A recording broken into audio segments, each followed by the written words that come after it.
Hello, welcome back everyone to the Lichess broadcast commentary of Sharjah Masters 2024 of round 3. I'm your host, International Master Irene Sukandar, and it is always a pleasure to commentate for Lichess. And today, round 3, I just cannot wait what's gonna happen for today's games. Yesterday we saw lots of upsets in the top boards, and today we have 8 leaders with 2 out of 2 points, perfect score, and they are going to play against each other. So without further ado, let's take a look today's pairings. And we have on the first board, we'll have Tabatabai versus Murzin, and then we also have Fedosiev versus Salim Saleh, and Hans Niemann is going to play against Nicolas Teodoro, who just beat Arjun Ergaisi on round 2. And on board 4, we have Aravind Chidambaram versus Krishna. Sorry, I have a difficulty in pronouncing this name. Krzyzanowski Marcin, who beat Abhimanyu Mishra yesterday. And on the 5th board, coming along with 1.5 points, we have Puranik Abhimanyu versus Parham Maksudlu. So, as usual, we are going to be focusing on the top 5 boards, but I will also randomly select some of the games that are apart from the top 5 boards. So, for the standings, as I mentioned, we have 8 leaders with 2 out of 2. And a bunch of players with 1.5, tailing just behind the leaders. So out of today's games, it's gonna be even more less of the leaders. I think if we are expecting all this as a result in the top 4 boards, we will have 4 leaders. But it could be less than that because it is also a possibility that some of the games will end with a draw. And as usual, I'm just going to remind you about the schedule again. Today is round 3, and all the rounds until the end of the event will be playing at the same time. That is 11 a.m. UTC or 3 p.m. local time in Dubai and Sharjah. Alright, without further ado, let's take a look at the first board. And we still have so we still have d4 on the first board, and Tabatabai started with d4, and his young opponent is just, I think, 18 years old, Grandmaster Murzin. I mean, he's been around and playing so many open tournaments, and he has a very interesting playing style as well as just like all other young players these days, very aggressive, very updated in opening theory, and very creative as well. So, but Tabatabai, he defeated Vasily Ivanchuk yesterday, so he's also a very tough opponent to play against. And I think this is just going to be quite an interesting matchup because, well, just it is also a clash of a playing style. Tabatabai is just maybe slightly older than Murzin, but also very experienced as well. So what we have already on the first board, they just played out for the first 4 moves, and we already see that there is a Slav defense on the board. And here, Black is just choosing which variation to play. It could be taking on c4, it could be e6, the triangle variation, or it could be something else too, because currently these days you can pretty much play anything. Alright, and let's move on quickly to the second board between Fedosiev versus Salim Saleh. Yesterday, Fedosiev played and defeated Temur Kubakar from Australia, while Salim Saleh defeated Shreyas Royal from England. And today, as we can see from the current position, it's third move h4. So let's take a look. d4, knight f6, c4, g6, and this can transpose to any sort of opening in the Grunfeld or King's Indian, depends on the next move. So for this one, Fedosiev just played h4, maybe also just waiting. This can be a very useful move in against Grunfeld and also against King's Indian. So um, I believe I saw this variation in the candidates, but I cannot remember. I cannot remember who played it. It was such an interesting idea because, well, you just want to attack, right? At some point, you might actually push h5, and if I'm not mistaken, in that game, Black also played h5 just to stop everything. But here is okay. Black is of choice. Yeah, Black can just play anything. Bishop g7, c5. It's just depending on what type of strategy or what type of setup that you're going to go after. And here Salem chose to play d6, perhaps just trying to be to stick into his King's Indian repertoire. Knight c3 is on the board, and we can see also on the live camera the game attracted a few VIP guests there on the background. And yeah, and we know that Salem Saleh has been UAE number one for many years, and he has crossed 2700 before, and apart from that he has achieved so many things for his country. And Knight bd7 is on the board. Perhaps he is planning to play e5 as soon as possible. Also c5 is actually possible as well, not only e5. So this Knight bd7 move offers a flexibility in Black setup. So it's not always that after g6 that you follow it up with bishop g7, but it can be delayed depending on what type of setup that you are going to go. And on the next board, we also have the game between Hans Niemann versus Nicolas Theodorou.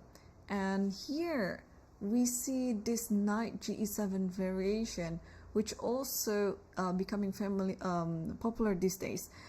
If you take a look at the mega database, you'll see so many good grandmasters, even Magnus Carlsen, Caruana, all these people, they're playing this variation. It looks like Knight g7 is the unusual third move, but the plan is very easy. You just want to keep an eye on your pawn on e5, so that if anything happens like this, you don't need to go for the traditional Spanish exchange where you take it with the d pawn, but you can also take it with the knight. And what I like about this variation is also that this knight will jump into the g6 square, and you still are protecting the pawn on e5, and at the same time you are also opening the diagonal for the bishop to go to c5, or depending what white moves, and then just simply castle after that. So this is actually a perfect repertoire if you're playing bullet or blitz, because in the first few moves it's everything is so safe. You don't have to remember a lot of theory, and but I can actually understand why Nico chose this system, because he's also the one, if I'm not mistaken, he was also the one who popularized the delayed Schliemann gambit, the one that's being played by Pragnananda versus Vidit in the candidates. The delayed Schliemann was like this, and then after a6, bishop a4, and then f5. So Nico was a big expert in this line, and on today's match he decided to employ another a little bit unusual line that is not in the main theory, that is Knight ge7, and we see that Hans is taking his time on how to reply this move. And yeah, it's now again it's already like some strategical battle early in the opening, because if you're not familiar with this position or with this variation, yeah, it can be confusing. And again, if you're not familiar, Black could get away with equalization as soon as possible. So it is very important to keep everything under control, because as white player, you'd like to get your advantage as thick as possible.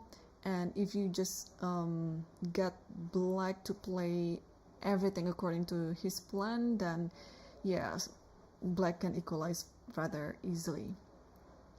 All right, let's also check the opening of the next board, the fourth board, also our leaderboard. That's between Aravin versus Krzyżanowski. And here we have a variation in Nimzo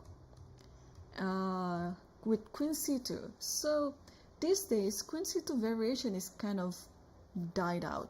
I don't know what happened, because for black, it's black can easily get some equalization, and it's not that complicated.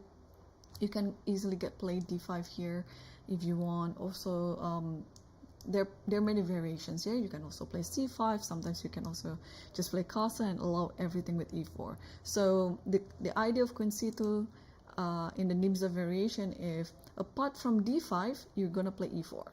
So if you play d6 like this, then e4 is possible. If you play, let's say, castle, then e4 is also possible. So the idea of Queen c2 is to keep an eye on the e4 pawn. So here after Queen c2, yes, black chose this line with castling, and white played e4 and d6, a3, bishop takes c3, and you have to take it with the pawn, because the e4 pawn will be hanging if you take it with the queen. And yes, this is the current position.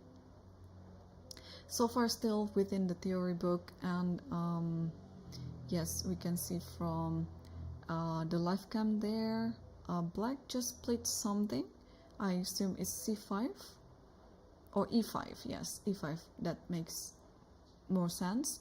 Yeah, the idea is also quite easy. You just want to get not get rid, but more like pressuring the pawn on e4, and also at the same time you're opening this diagonal for the black bishop. And yeah, you don't want to take, you just put your pawn over there so that it doesn't really attack your knight on f6. So bishop d3 is already on the board. Here there are a few of different ideas. You can actually go something like this, a5, b6,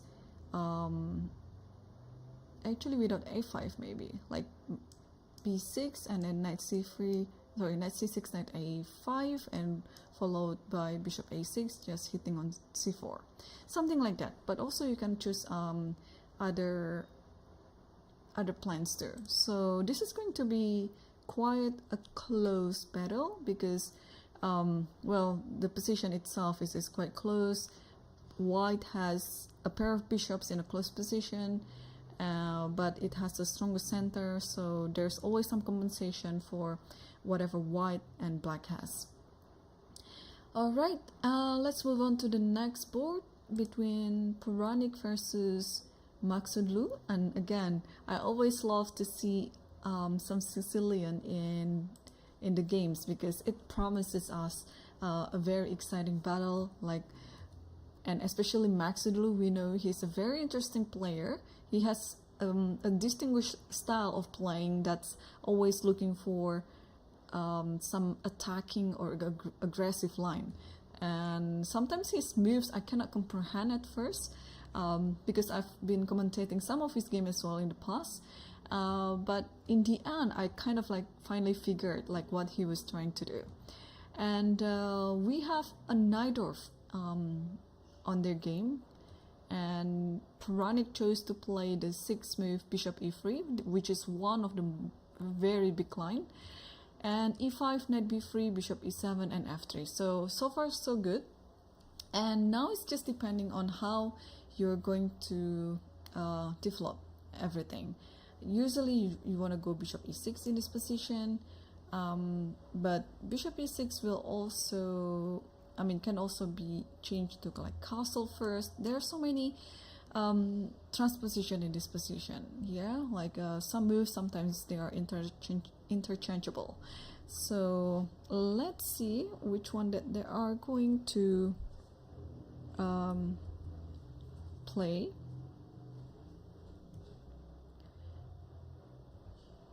And bishop e6 has already played, And now, yeah, usually white would like to continue with queen d2 followed by castle, and then later on you just want to go attack from the king side by playing g4 and so on. Although at some of the lines you also play, well, depends, because there's some move like a5. I think this was also like one of the main lines. I played this position as white, and yeah, it's always you want to keep updating your repertoire on this line, because it is very trendy, and players are keep playing some new trendy lines. So it's good to know what are the top grandmasters are playing these days, so that we can just copy their idea and apply it to our own. And h5, yes, it's not on the board yet. I just saw it on the live cam. Yeah, so it's very common as well in this type of knight of variation that black will delay the castle. h5 is also very trendy these days, because, well, if we know that with this setup with f3, white is trying to play g4 in the future, so h5 is kind of stopping it. In the past, h5 is seen as a weakening move, because you'd like to just castle on the short side anyway, and yeah, this type of move always weakening the king. But these days, this is actually one of the best moves that you can play. So yeah, usually after h5, what you want to do is there's some variation where you're actually sacrificing a pawn on the d file. So okay, knight d5 is there, and then you can take this with the bishop, or with the, if you take it with the knight, then this variation can also happen. So both are possible. If I'm not mistaken, I have similar game like this against none other than Kukash, because I remember I played a Knight of Sicilian against him back in 2019. Let me check my own database, because it's gonna be interesting to see how theory changed for like 5 years or so. Let me check.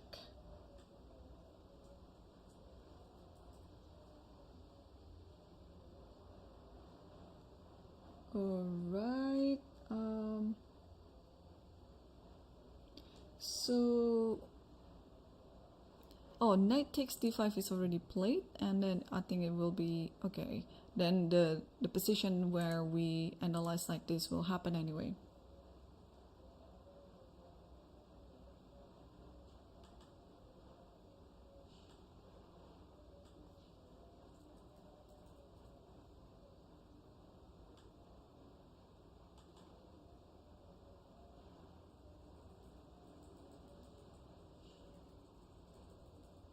Oh, no, it was different. I think it was against some other grandmaster, but yeah, so it was not like this. Maybe I kind of like preparing myself against this line when I was going to play against Gukash, but it didn't happen. He played a totally different line, but it was also in a night off. So bishop e2 is on the board, and if you remember the first game between Arjun Ergaisi versus Savarli Eltouch, we have a similar structure. The difference is this pawn. On the other game, the pawn was still on f2, and this pawn was still on f7, h7. But apart from that, everything is the same with this idea. And usually, if you're going into this variation, you still want to play something like knight a5, followed by c4 and castle, and followed by b4. So the idea of having the knight on a5 is to allow this pawn on b2 to be advanced to b4. And you cannot really play b6, because later the knight will have an outpost on c6. But this has to wait until this knight is on d7. Because let's say that after bishop f5 you play this right away, then this one is possible. because then after this the knight can just takes, and this might be a weakening. This might be a weak pawn, so you can just castle, and then rook c8, or not rook c8 immediately because this one is hanging. So maybe just queen c7 and then just try to get this pawn. So bishop e2 is a very useful waiting move. You are waiting for your opponent to play some knight d7, while at the same time you are preparing the king to castle. And also another waiting move before playing knight a5 is c4.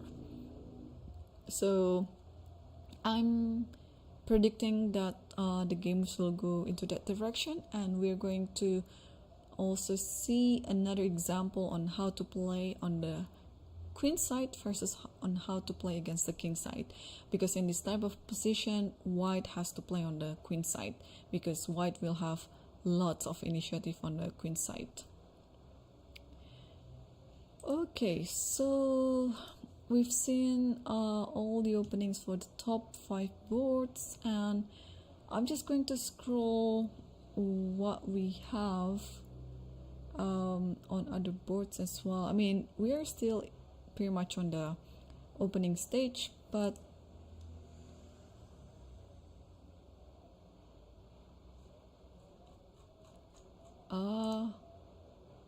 what is this?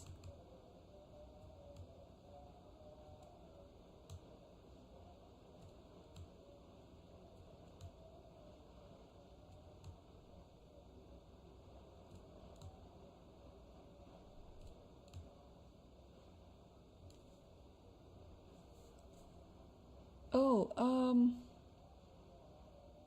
one game has finished on the 33rd board. Okay, I'm just wondering what's happening. They might play the game earlier than scheduled because it cannot be this way. So on board 33, one game just finished and they already played 88 moves. Alright, so the only explanation that I might have is because they played this sometime in the morning, maybe, because maybe it's clashing with the schedule of one of these players, of something else, I don't know. But of course, I mean, I'm just going to say it quickly because they're on board 33. But this is something, I mean, this is pretty much textbook, yeah? Like up to this position. And I think we've seen this position in some of the new games as well, or maybe similar. Yeah, so this one has finished. Wow. I'm just gonna, okay. Look at this position, it's look just very equal. But again, white has some advantage there because the pawn on f5 is always under attack, and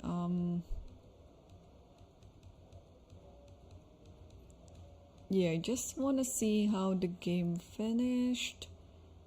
Okay, this is cute there.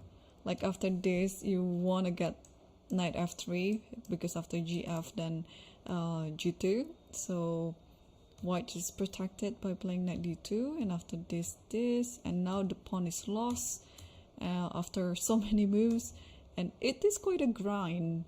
Like Pranav, the white player, he won the Dubai Police just before this tournament, so he's a very strong player, and yeah, what a grind it is.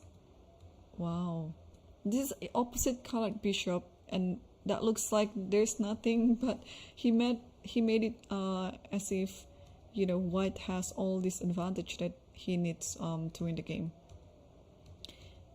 So lots of maneuver.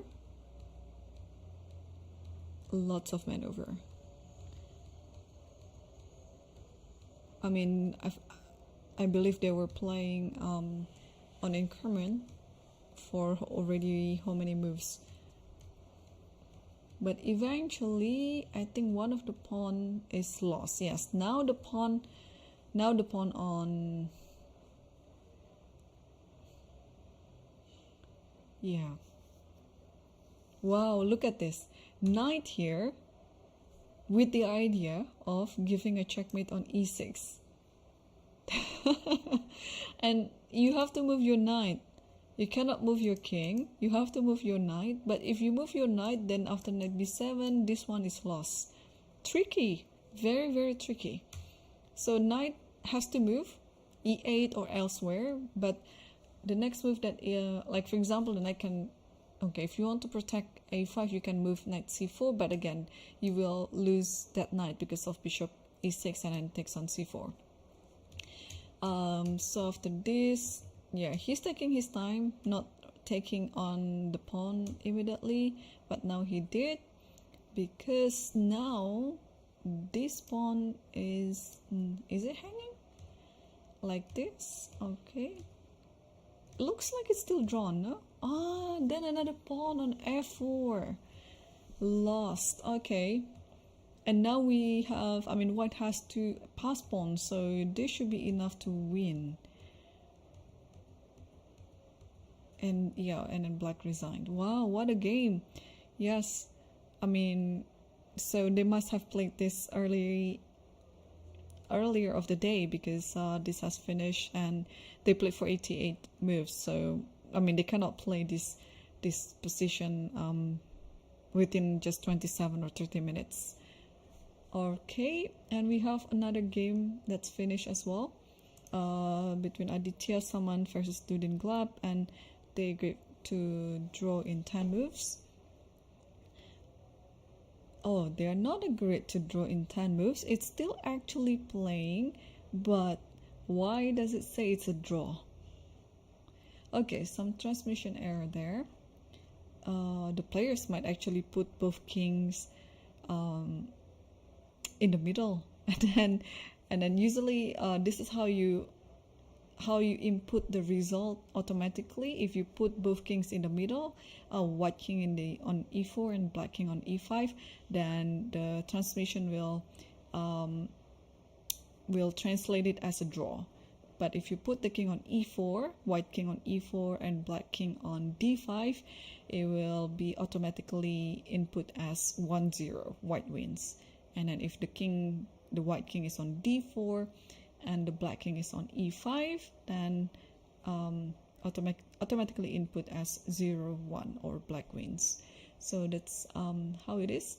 So some technical issue like that might happen, like before the game, if you already put, because everything is already registered, like if you put all the kings according to whatever, you know, the result, like both kings on e4 e5 or e4 d5 or d4 e5, then it will put the result right away. Okay, let's circle back to the first board, and we are going to focus on the first 5 boards. And here we saw before it was a soft defense, but now it's becoming to be like some sort of queen's gambit decline. Actually, well, not yet a crossbar structure because d5 wasn't captured yet, but what? Rook g1, nice. No, this is always this is the trend these days, that you want to play g4 right away and sacrificing the pawn, or you can also try to prepare g4 by playing rook g1, because the king on e1 is pretty safe on the long side anyway, on the queen side. So and you can pretty much do it anytime you want, this castle.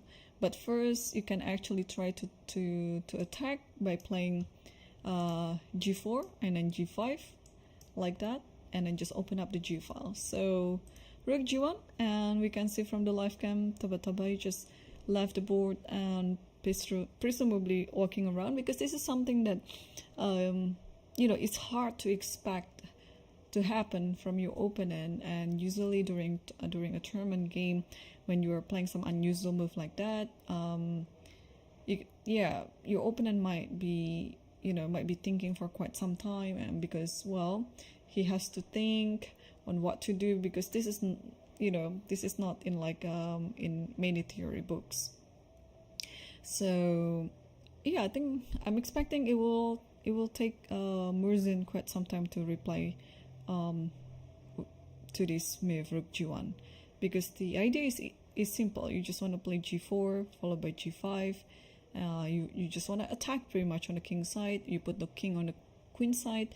Maybe, yeah, the bishop here is fine because it is keeping an eye off the pawn on c4 anyway. You just want to grab it in one go. So if you move it to d3, let's say, and then this might happen, takes, and then b5, and then we see this type of pattern in many openings. So rook g1 is on the board, and yeah, I believe we have to move to the next board.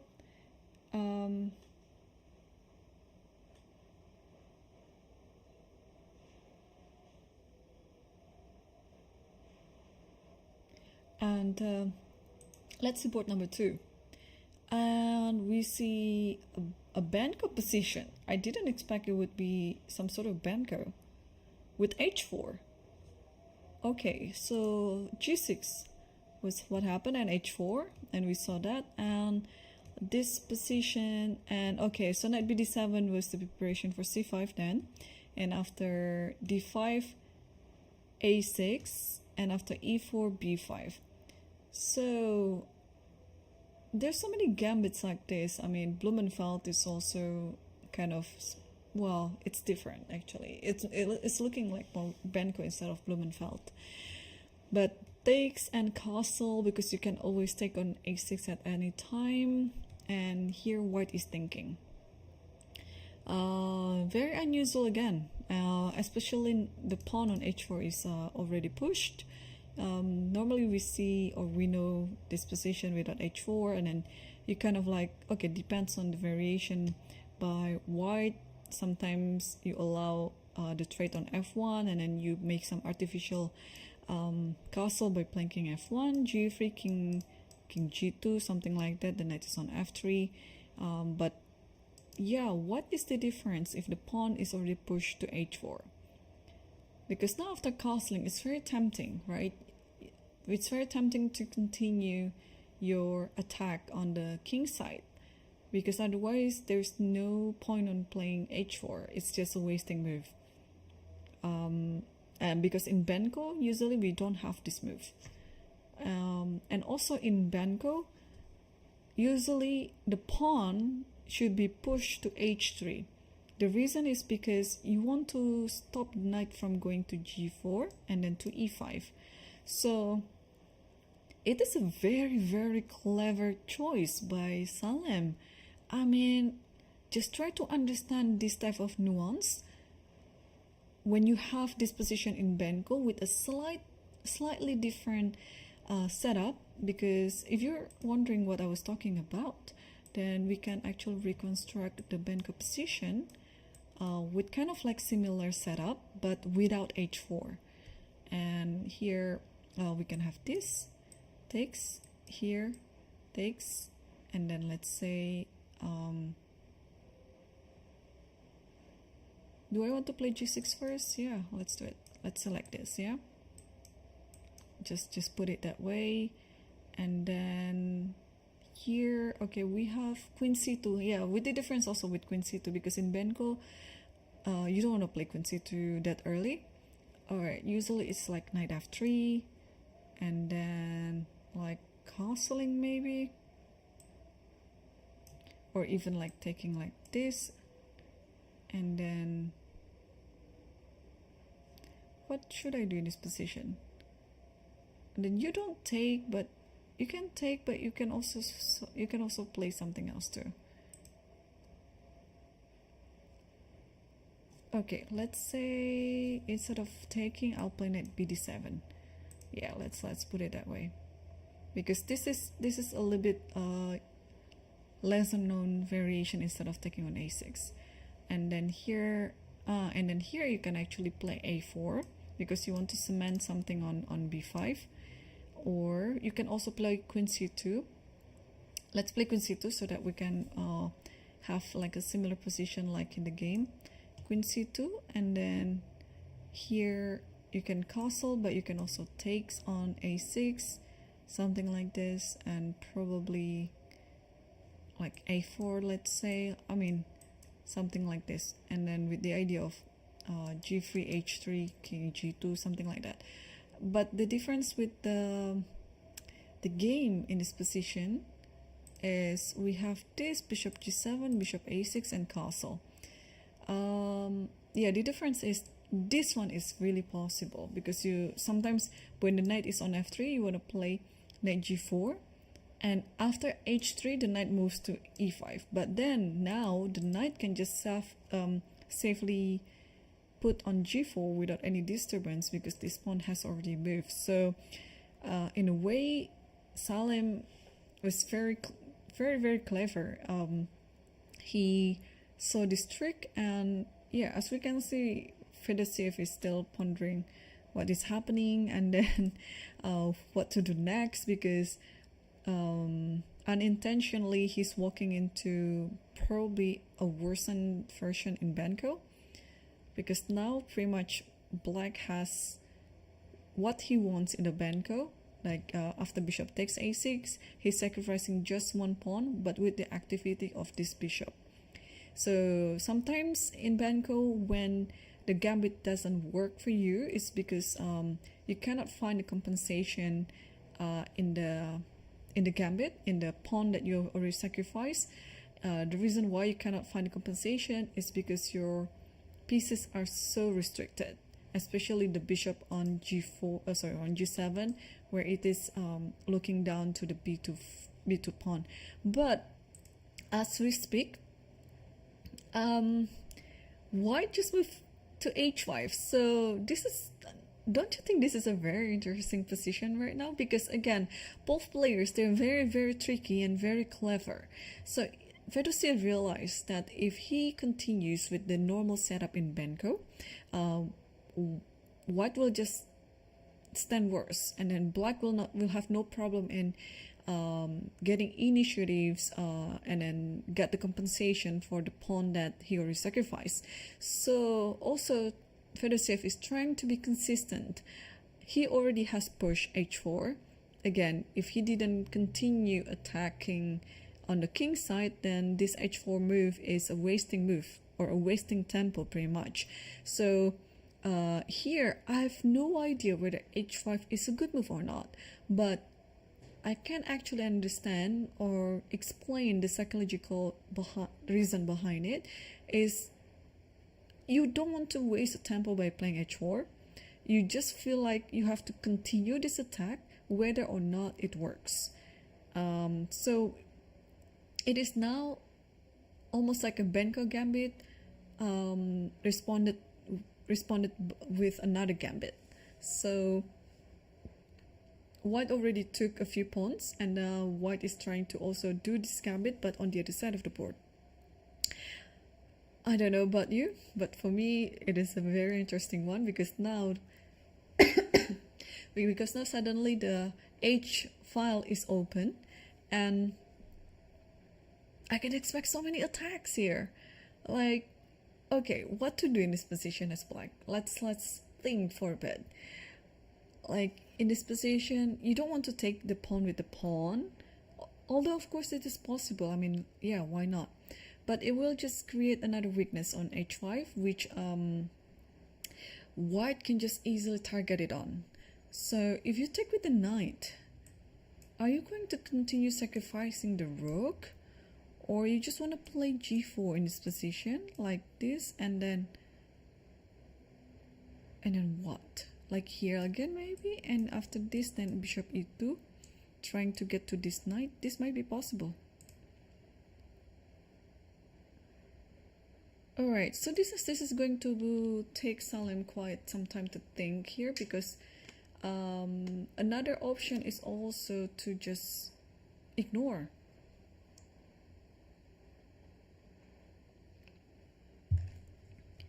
Yeah, Salem can just ignore this, but that means the pawn will be pushed to h6, and that might be and then we see this type of position in Grunfeld to, like, when the pawn is pushed to h6, then it's gonna be great. Or the pawn will be just standing there anyway, and then try to be like a distraction to the king. So it's really interesting now.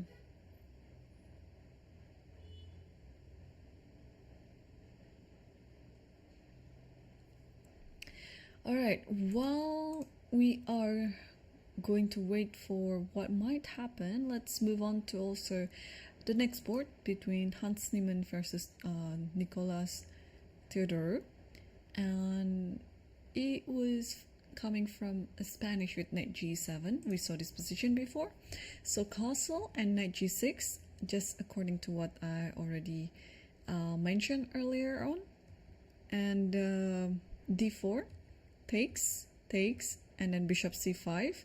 Yeah, so you are trying to get like an Italian setup, but instead of the knight on f6, the knight is on g6. So here bishop e3, and then you have to be very careful here because there is a direct attack of knight takes c6, and then the bishop on c5 will be lost. So you have to find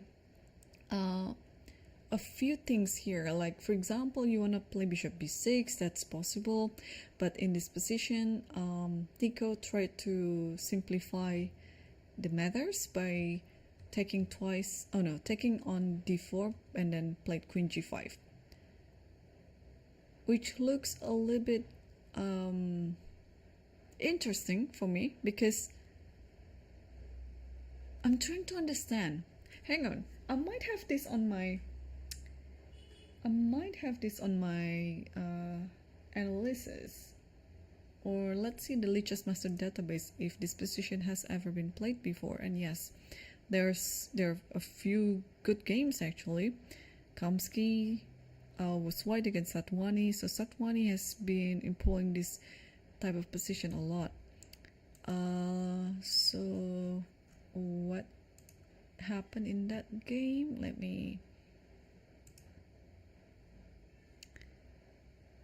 Let me see. So after queen g5,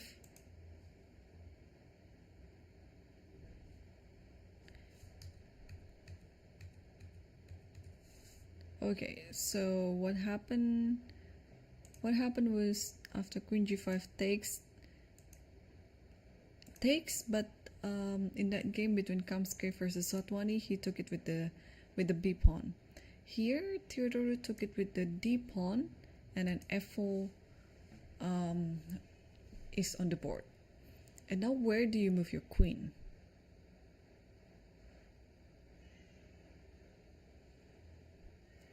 Because I'm just trying to understand this position. On the other game, that after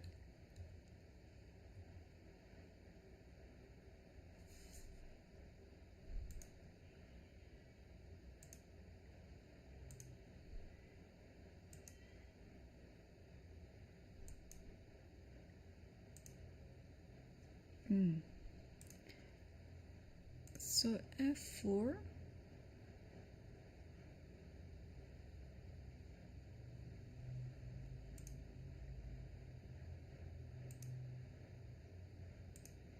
wow,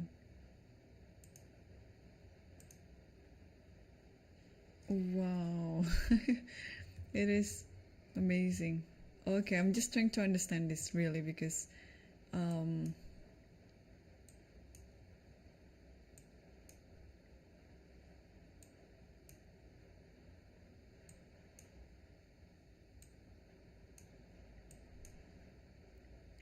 so white is better all the way. And what about this?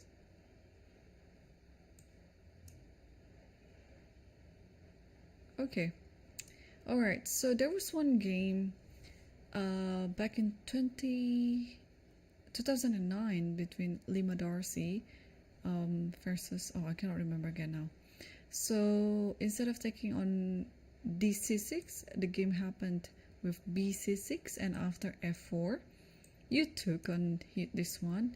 And bear in mind, you cannot play bishop e3 because of this check, and then queen just take here. So after this, the game went with queen f3, And now it looks like it's lost, but turns out this is still 0-0-0. You just go knight e6, check, and then king d5, and you're fine. Amazing. Like the king is in the center, it looks like white is pressing, but it is fine. Now the difference is, if you play a similar idea with dc6 and then f4, like what happened in the game, this is going to be very critical. You have to take this, because if you just move your queen away from this attack, then white will be just standing much better. So you have to take this, and if you play the same idea with queen f3, then bishop h3 will happen. Something like that. Wow, this is, I don't know whether this is actually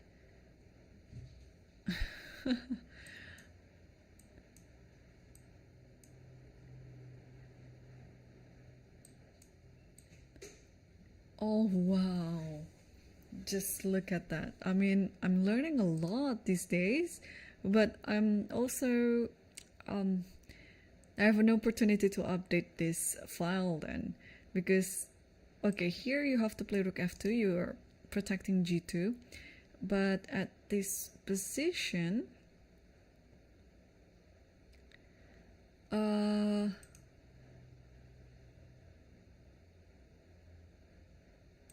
you can take on here.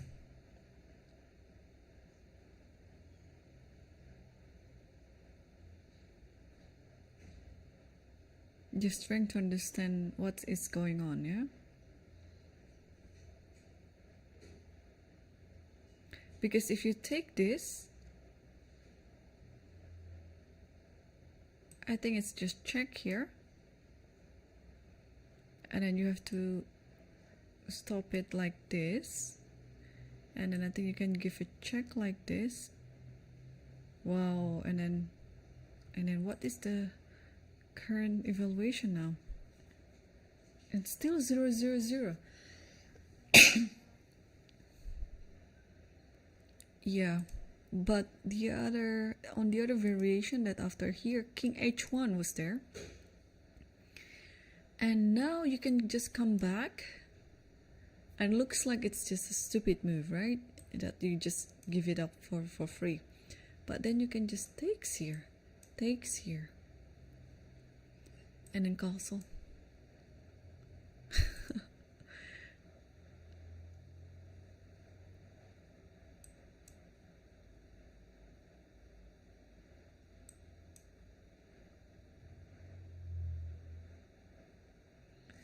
Wow, I'm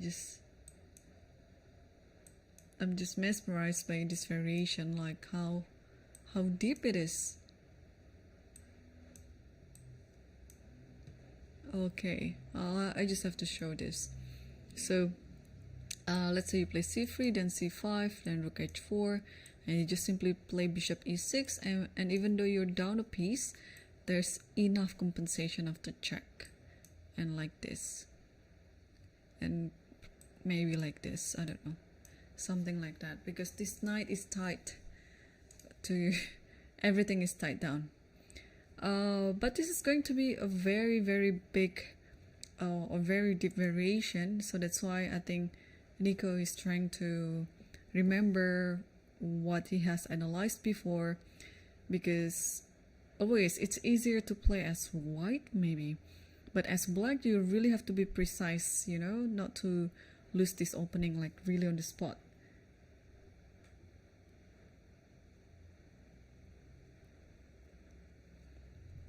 Alright, so let's wait until Nico decided what to play, what move that he's gonna pick. But we can safely assume that if he doesn't take this one, then Hans is in the driver's seat. He has to take on f4. But now I guess the reason why he's being hesitant is because he has to remember all this line, because it's not really easy. All the moves, you know, that I just showed, those are computer lines. But I'm sure he has some prior knowledge about this. He's just trying to revise his memory again. Okay, so let's wait on this and move on to the next one. So we have, yeah, this is as expected, that we will have a very close game. The center is close, and now, yeah, we're just gonna see like a battle of wits between these two players.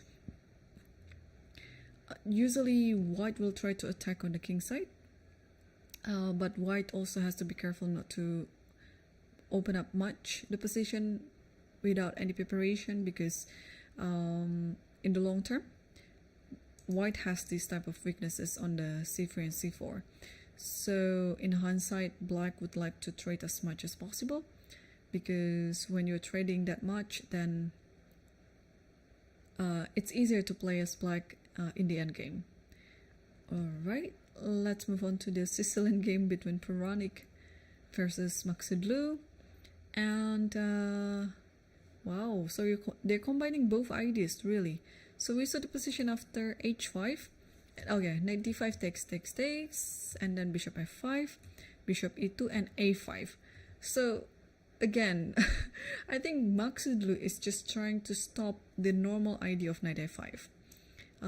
Usually this might happen, let's say you castle, and then the knight has to develop to d7, and then this is where you employ this idea, knight f5, queen c7, then c4, then maybe bishop g6, trying to play f5 like this, and then you play b4, f5, f4, something like this, and then bishop f6, and then yeah. So this is like the current I think the idea for both sides. So what Maksudlu was doing is literally stopping this idea by playing f5 immediately, which is quite surprising, because b6 is also stopping it, but I think a5 is also giving black some additional idea of trying to kick this knight out, and then followed by a3. So if black could achieve that, I think black will be happy. So that's why in this position after a5, Puranik played a4 to stop it, but a5, a4 leaves two sides of the squares here to be a very good outpost, and especially for white to have a b5 square, because on on b4 there's always c3 idea. So here knight d7 was on the board, followed by castle, f4, takes on e4, takes on f4, bishop takes f4, and the bishop steps away from any possible discovery on the f-file, and after bishop b5, utilizing the outpost on b5, knight f6. Alright, why knight f6? Because I think knight e5 looks more appetizing to me. Like I really like it.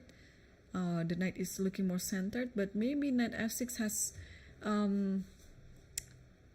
you know, some hidden idea as well. Like this might be a very good outpost, like all this type of knight g4 followed by queen b6 check, and then yeah, so this one is not necessarily a bad move then, even though the king is currently castled, and yeah, this is I think totally fine for both sides. Yeah, but this is gonna be interesting in its own right, because then we can just ask the question, especially for white, because white is usually the one who is deciding which side that he's gonna attack, and then the opposing side will just also choose the opposing side.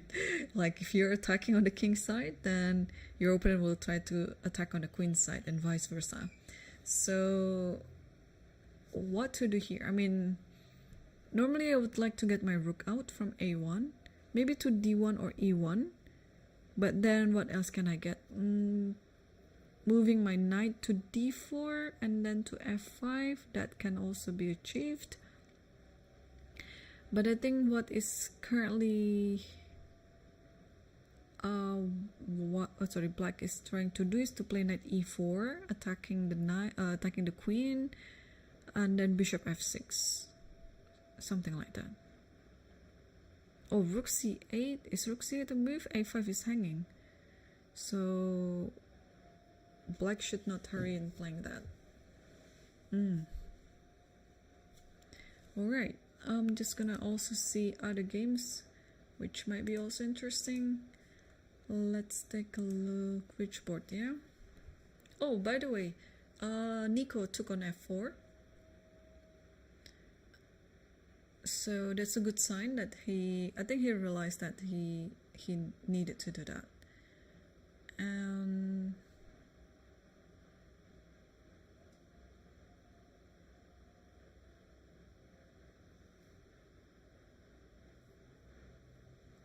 ooh, let's see this game.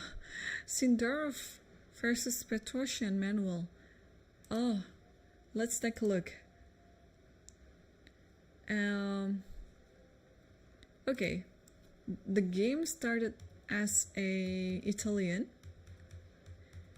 a very quiet one, but just wait and see what's gonna happen next. So here, bishop g5, h6, bishop h4, standard response, and bishop a7 also still standard response, because you want to step away from the threat on d4. Knight a3. I don't know much about this because usually the knight goes to d2, but anyway, the pawn is already moved to a5, so maybe we might want to go here. I doubt it. Or maybe you just want to go to the center like this, and then keeping an eye on both squares like that, instead of the traditional from b1 to d2 to f1 to g3, because this, or to e3, because this bishop is going to be on g3 anyway. So anyway, knight a3, and here black played g5, and it kind of like stepping back with the bishop first, and black continue with g4. And what do you do here? Are you gonna move your knight to h4 or d2 or anywhere else? No, you don't move your knight. You move your bishop again back to h4, because now if you take on this one, let me try to understand what is going on. It's not easy. So you can take this one. King has to go here, because this is the king is the only additional defender that you can get. And now what to do?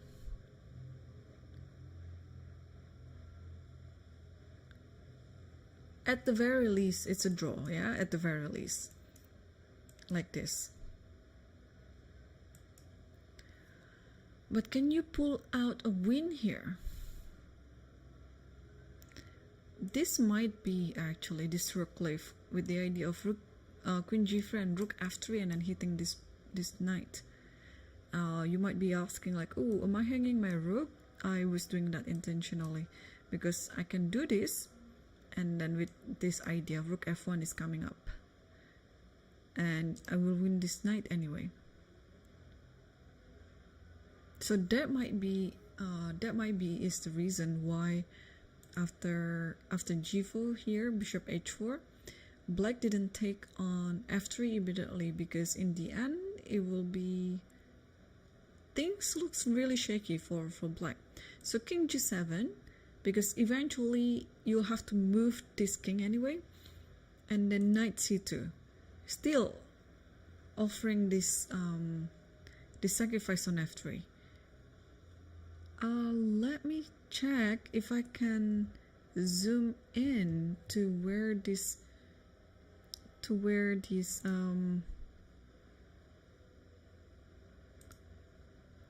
the game is. So they're playing on board 8. Okay, it's already in the maximum.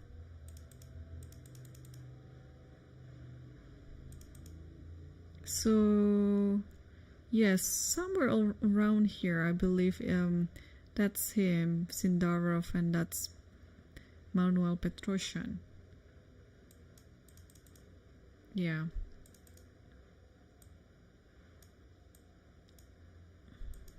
Okay.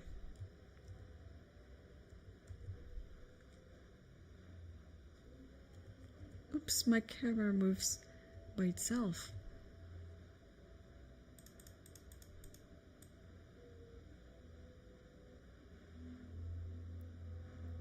Wow. Okay, just yeah, that's the current playing hole.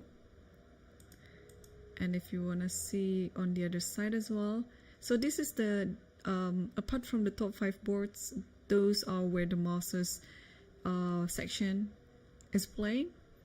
And if we like to switch to the other camera, and this is like the other side of the playing hole, and the other side has the challenger section.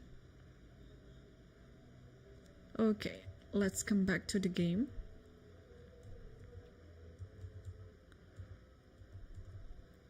And here after knight c2, knight e7 was played. So again, I just like to confirm my suspicion here. Like in this position, instead of king g7, if you took on here, is white winning or is still or black is still fine? So you can take this and then king g7, rook a d1. Are you going to play this one? Because after this maybe it's bad, yeah? Rook g8. Okay. Yeah, so whenever there's a check, the rook will be hitting the queen. Got it. But instead of rook e3, rook a d1, what does it want? Okay, let's say I play this, knight c2. So this is like a long-term sacrifice. Then you're not gonna get your advantage, or you're not gonna get anything in return like instantly. h3, something like this, and then you just play slowly pretty much. So just do not hope that you're gonna get everything in return within a few moves. You just have to play very patiently and slowly, improving your position bit by bit, and then you can enjoy it. So the current position is after knight c2, knight e7, bishop takes f6, king takes f6, and knight h4. And white is standing slightly better here. Eventually the king has to move to g7, so I guess this is the right time to do it. And perhaps giving the knight on c2 an idea, it should be going to e3. And yeah, this is the position that you have to play out. So wow, what a prep by Sindarov then, because I don't think that well, he might actually find this over the board, but my guts tell me that he knows this position already before the game. This might be one of the lines that he already has worked before, and he was just trying to remember it all on the game. Yeah, I mean, okay, this is an interesting find. Yeah, this type of sacrifice early in the Italian, it's something that, and also, you know, just to try to play a better position with less a piece, and be patient about it, and playing slowly to get something in return. It's also something like very uncommon, because whenever you sacrifice, you just want to get something in return like rather quickly. But on this approach, apparently you have to be very patient. All right, and the game. Okay, let's move back to board 2 between Fedosiev and Salim Saleh. And Salim here, after the move h5, he took it with the knight, and then g4 happened, knight back to f6, g5. So this is still according to what we analyzed. Bishop e2, yeah, and after this one takes, and f4. So this is the current position right now. And the idea is that you want to play something like e5 takes and then give a mate on h7. Looks scary, but this type of position is very double-edged, meaning that if your attack doesn't succeed, then it's gonna be very hard to come back again and then regroup your pieces. If your attack doesn't succeed, then that's it, it's almost game over. So yeah, that's why it is a very double-edged position. Like you have to make sure that your attack succeeds. Also, there's some type of other positions that you're trying to attack, but since you're not too committal with other things, like for example the placement of your pawns, the placement of your king, then if the attack doesn't succeed, then okay, in the worst case you get like an equal position with a normal position without any initiatives. It's just like a quiet position, that's fine. But this one, you see how committal white is. The placement of the pawns in the center and up on the 5th and 4th rank, leaving the king behind on the center as well on e1, hasn't castled yet. So white has to be really careful in forming his attack, because otherwise when black is able to consolidate quickly, then black will stand better. So also an additional idea of this f4 is to play queen h2 takes here and then give a checkmate. So it is actually interesting now what to do. My first idea is somehow to put the knight on f8 to protect h7, but how do I do it? Maybe I can start by playing queen a5, and after queen a5, let's say, okay, if you play something like this, I'm so tempted to take like this actually, because whatever happens, at least my queen is here, the king is quite exposed, and then at the very worst case I can come back like this, queen g7 and so on.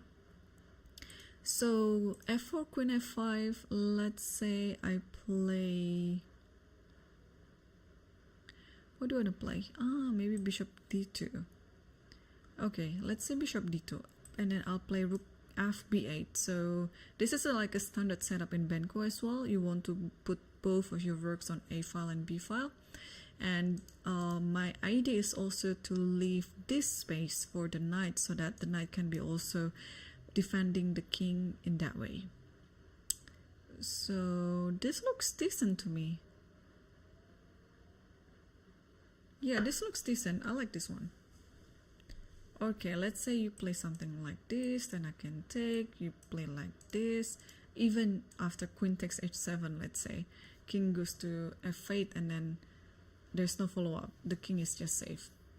But of course I'd like to defend it, so playing at f8, and black is getting what he wants. So is there any other move apart from queen f5?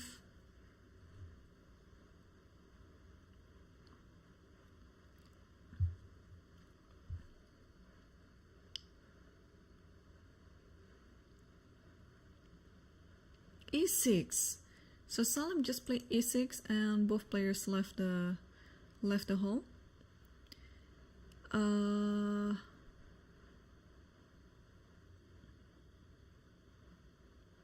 Yeah, Fedosiev has more time on the clock than Salim. And yeah, e6, interesting. And also it is a kind of like the principle, when you see that your opponent's king is still in the center, open the center. So this totally making so much sense. The more I look at it, the more I like it, because you're actually defending yourself by putting or giving more space for your pieces to that side of the board. Because in the worst case scenario, there's also f5 to stop this diagonal. Okay, so Salim is defending the king but also actively attacking. So this is actually quite an interesting move, and a move that I really need to learn. If I can apply this type of move in all of my chess games, I would gain 100 to 100 rating points. So yeah, it's a nice one. You're defending, but you're also attacking. Okay, so now white Fedosiev is still thinking, and I will scan quickly if we have moves for other boards as well. And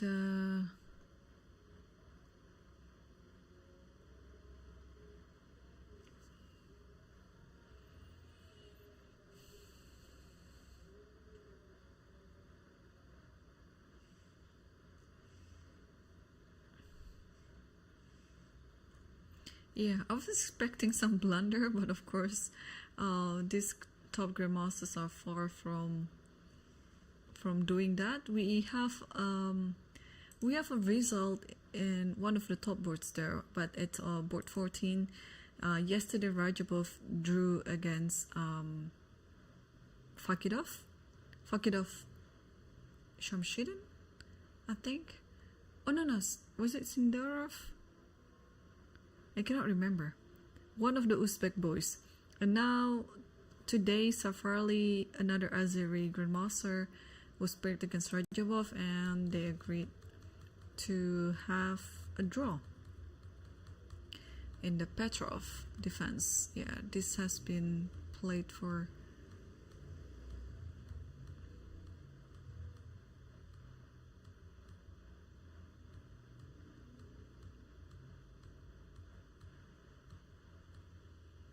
okay, and after queen c5, draw a grid. Alright, let's move up again and see this one. So Nico decided to take on f4 and queen d2. Okay, this is something that we haven't analyzed. No, I don't think it's castling. Wait, no, it can't be it. There should be some.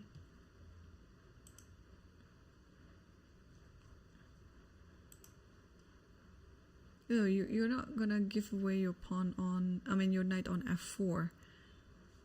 Alright, let me.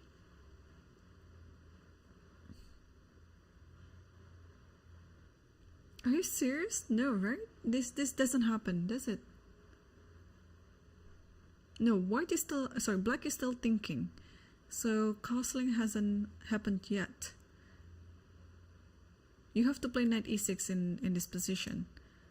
Like queen d2 and then knight e6. And yeah, takes, and then it's pretty much just something like this. And white is better though. So yeah, white is better by 1.5. And you just want to take on g7 and then rook g8. Yeah, and then bishop f6, and you just have to be really patient in this type of endgame, because white is pushing. The bishop here stands really nice, stopping the castle, and the knight is a bit misplaced. It's you have to play something like this, because otherwise this knight is going to be trapped. And rook a e1, knight h7, bishop h4. Again, this bishop is really a good bishop. And after rook g4, still play g3 to stop the castle. And after knight g5, there you go, knight d5, and yeah, that's how white is better. So we'll see if we're going to see this line happening on the board, because I'm pretty sure it's not castling. Yeah, whatever you see on the broadcast, this might be, I mean, this surely didn't happen. Okay, let's switch back to other games while getting this one resolved. And yeah, the game between Maksudlu, Puranik versus Maksudlu, it happened according to our prediction. So the knight went to f6, followed by knight e4, and followed by, well, bishop h4 first and bishop f6. So bishop h4 is such a nice provoking move, because whenever there's a pawn around your king move up, it creates some concession. So bishop f6 and queen g2, and here, yeah, and here black is still thinking. So how do we reply this idea? Yeah, because now rook wants to grab this knight on e4.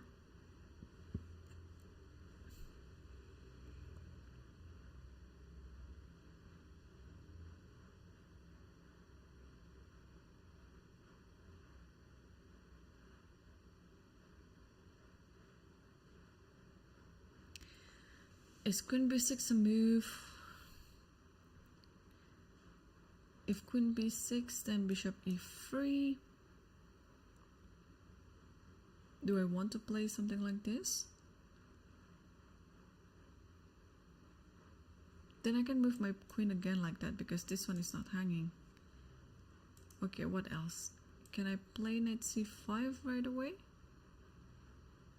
Yeah, this might be just it. Yeah, it's a simple solution. Yeah, why not? Knight c5 right away. If you take, I'll take. And then this one is under attack, this one is under attack. So you can play something like this maybe, but then this has a very good outpost for the bishop. So yeah, I think my guess it will be just knight goes to c5.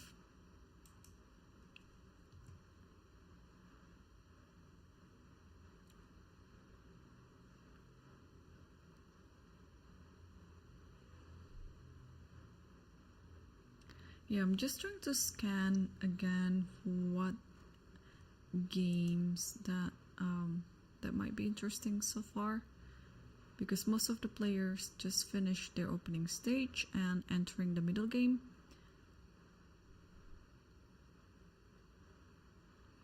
There's also one game finished by Satwani versus Denis Kadrich, and it also ended with a draw.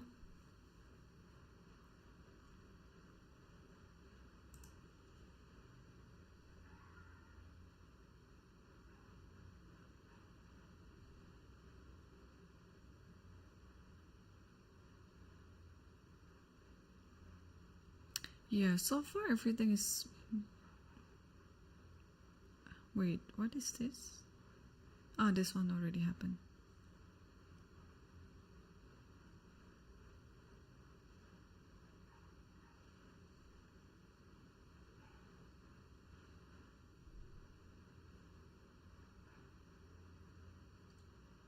Okay.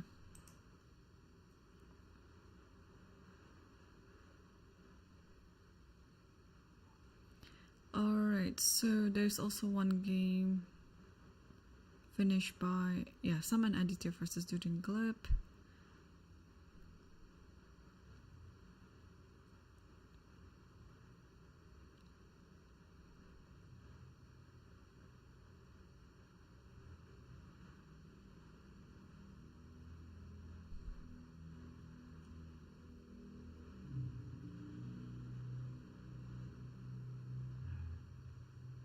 Okay, so far still pretty much everyone is still like fighting.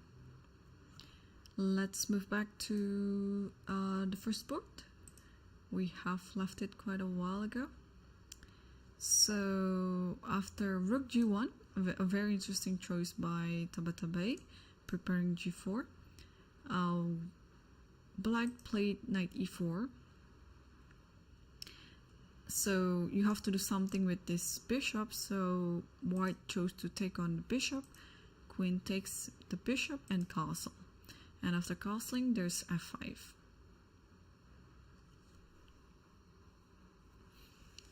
Okay, so now g4 is not really feasible because the f3 knight is hanging. King b1, a very nice prophylactic move because yeah, you might just want to get away from the c file and then get your king safer.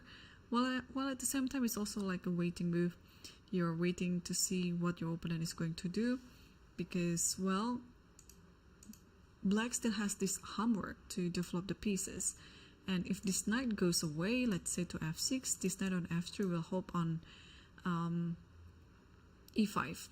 And if you play something like b6, now you can actually consider to take on d5. So a very useful waiting move, because sometimes we don't want to decide what we want and then let our opponent get an easy response, but by asking the question like, what are you going to do about this after king b1, show me your idea, then we can actually go against the idea. So sometimes it's a very tricky and useful strategy to apply during a tournament game.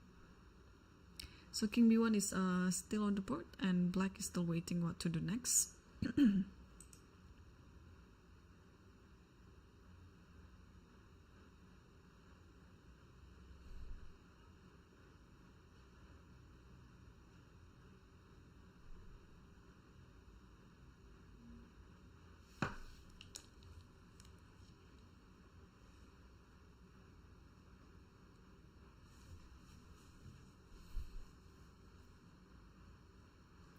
Okay, I'd like to update us on the game between Hans Niemann versus Nicolas Deuteroux again, because it cannot be causal. Let me see if I can zoom in the camera, because I really want to see what's on the live board there.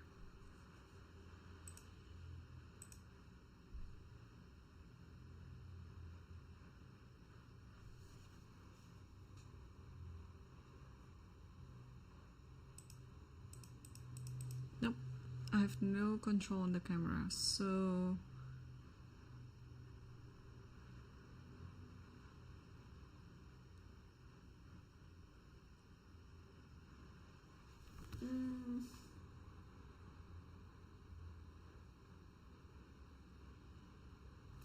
yeah, it looks like the position has happened after bishop f6. So it's exactly what we talked about before.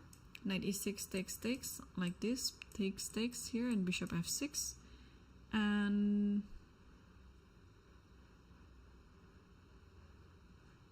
bishop g4, isn't it? Oh no, the bishop is still... Wait, what happened there? The bishop moved somewhere, or was it h6? So Hans just played the knight to d2.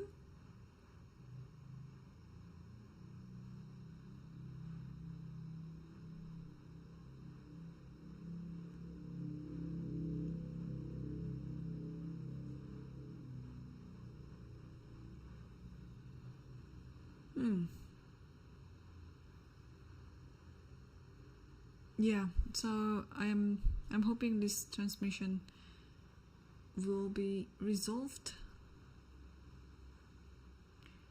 because I have no clue what's on the board. It's a bit too far from what I saw. But I have control over other camera, so okay. Let's go.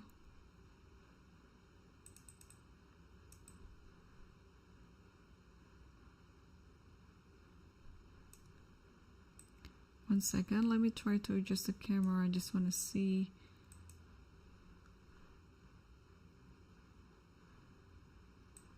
If I can make it happen.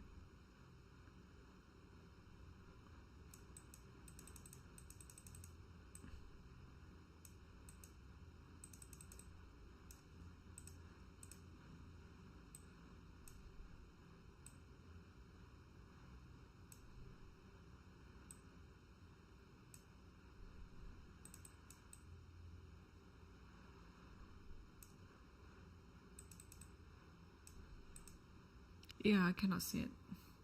Alright, I just hope that it can be resolved, because I'd really like to see what's happening on that board.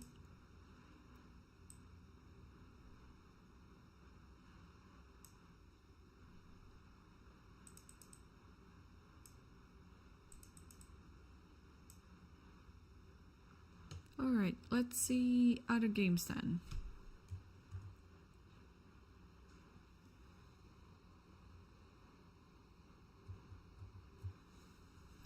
Let's see other games.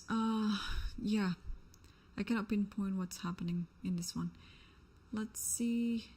Aravin versus Krzyzanowski. So far it's still very close battle again. So we see this position after d5, knight d7, f3, and then a maneuver of the knight, and maneuver again, and maneuver again. And after this, yeah, queen d2 is, yeah, you can get ready that this is going to be a very slow maneuvering moves. So you really have to be patient about this. And now queen d2, let me find, okay, queen d2, you just want to stop the knight f4. Although it's gonna be, I think it's gonna be like an interesting sacrifice if it happens. So my take in this position is maybe I'd like to play queen a5, because now I'm preparing this queen to go to c3. So let's say after this, then now I can just put my knight on f4 like this, because you cannot really take everything thanks to my queen on f5 and now take on c3. So because in this position, the idea with knight h5 is you want to put it on f4, queen d2 is stopping it, so queen a5 is also like a follow-up plan, and also at the same time you just want to develop your pieces too. So yeah, why not? Yeah, this position is pretty nice.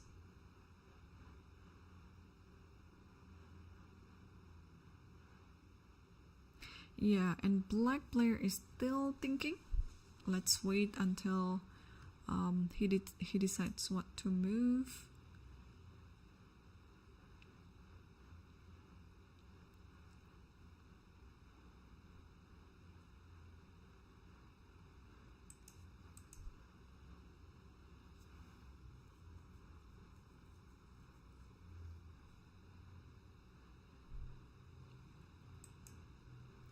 Let's see also the game between Youngie versus Maurizzi.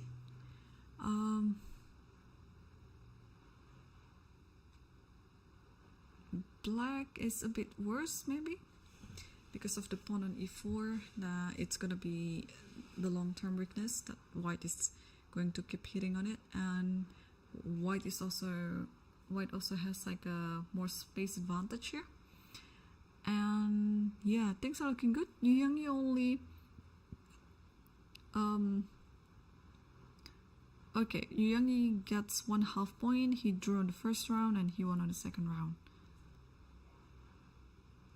Oh, I was also looking at this game between Aditya Mittal versus Sam Shankland, because again, this classical idea with king g8, king h8 and rook g8, we found this type of idea in the Fischer's game as well, but in the Sicilian.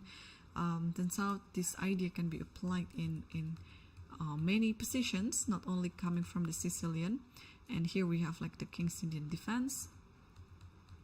Takes here, and then h5, bishop g5, and now you start rerouting all your pieces again and trading this bishop.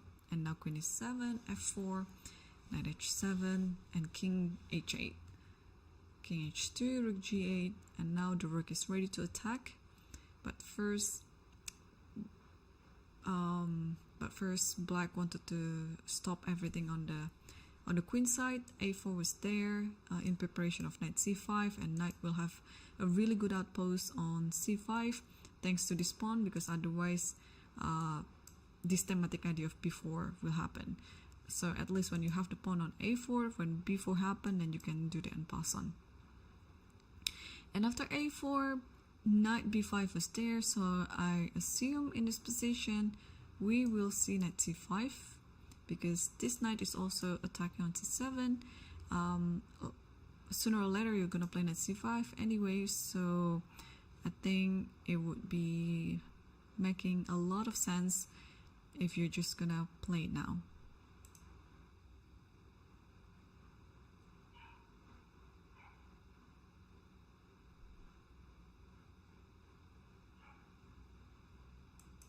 Wow, and Maxidlu actually played I don't know whether I mentioned it in the stream or not, but I had this idea of just sacrificing the rook, because this type of position you have so much better pair of bishop and the knight in the center, so it's quite thematic as well to sacrifice an exchange in order to get more initiatives, especially apart from what I've just mentioned about the pair of bishops and the centered knight. White is also provoked to play g2, g3, and now the king is left a bit exposed. So this is totally a very, very interesting idea and creative idea by Bahram Maksudlu. So the way that he handled this threat on e4 is he gave a check first, and after king h1, just rook a8, rook a e8 right away. Because if you take on if you take on e8, then this one is gonna be, this is what is going to happen.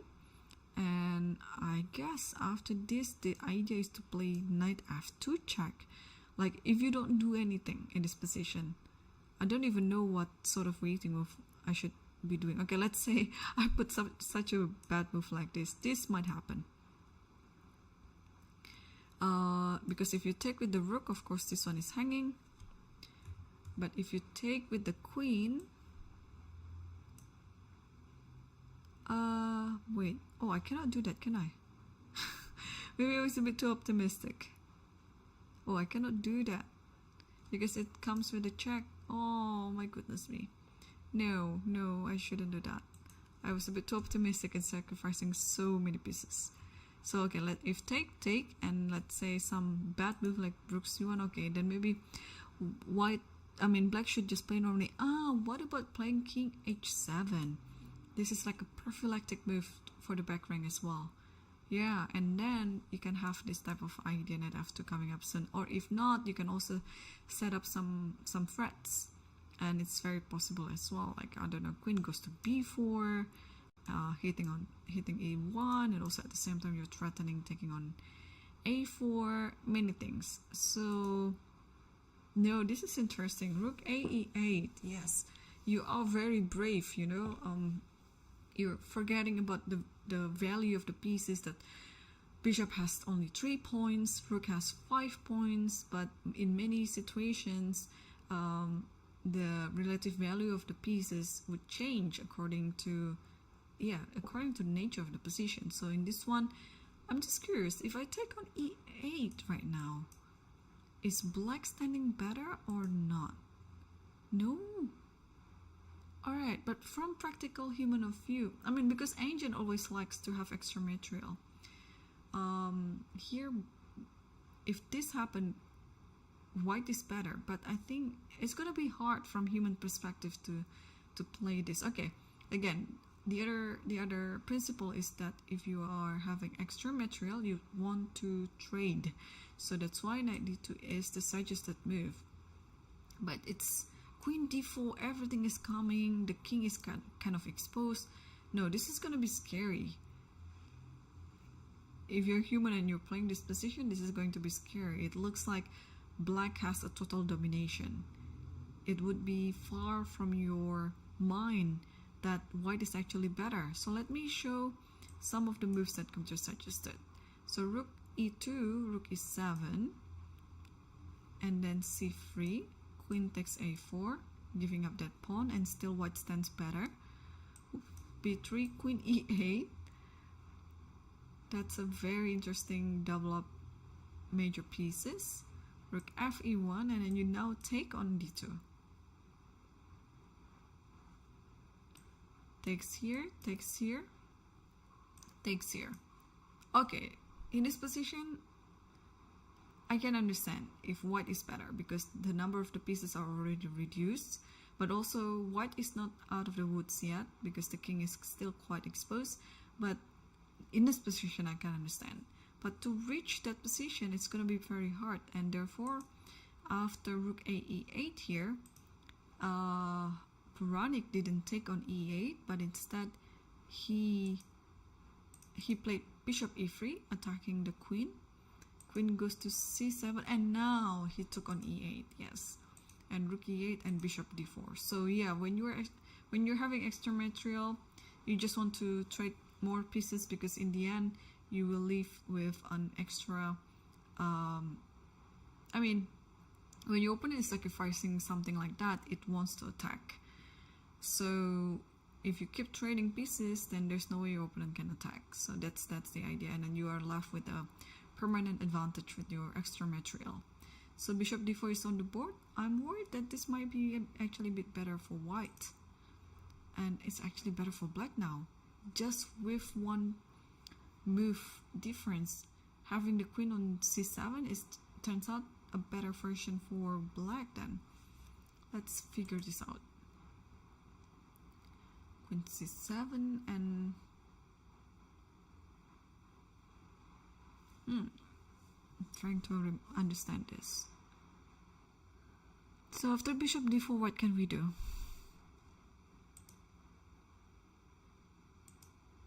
Bishop g5.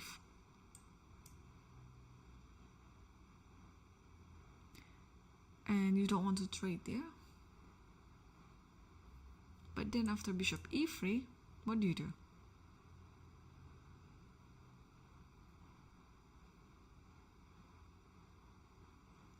Is it bishop f6, and then are we going to see some repetition like this?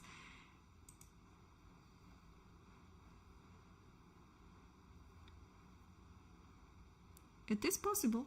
It is possible, but okay, Parham is still thinking. Apart from bishop g5, what do you do then? Yeah, it's making sense that you want to keep your pair of bishops. So bishop g5, it's quite a sensible move.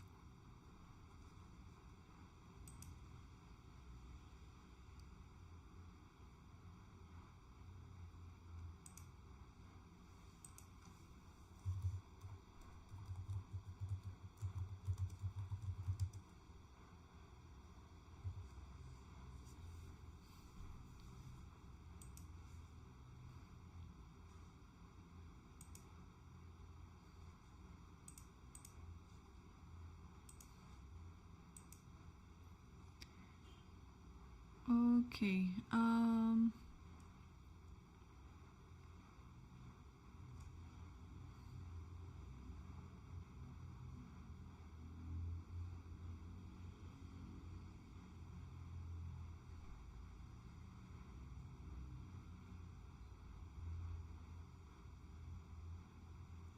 so Parham took on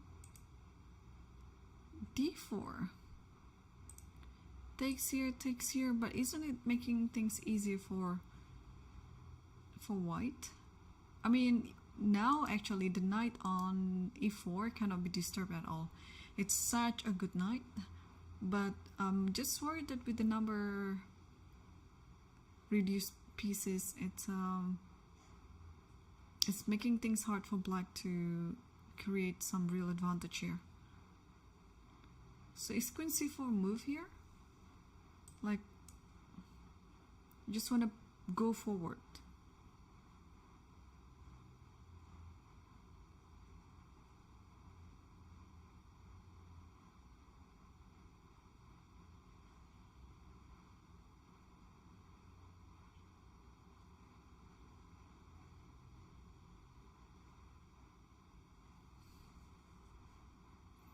Yeah, so the board 3 between Hans Niemann versus Nicolas Theodorou is not like this. There's some transmission error with this move. It shouldn't be castled. Instead, it should be like this, takes. I think this is what happened, but then after bishop f6, I don't know what happened next. So, but at least we can tell that both players are following the best lines by computer, and white is standing better in this variation. Yeah, so there has been a few more moves, but I don't know which ones that they played. I can actually make a guess, but the camera is just too far from what I see.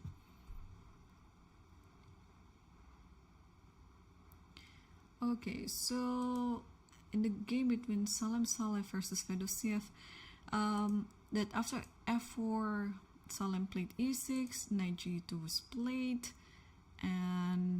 this position queen e8, you are just literally putting your major piece in the center, trying to hit the king on e1, and here d takes e6, and now the question is how to take it back.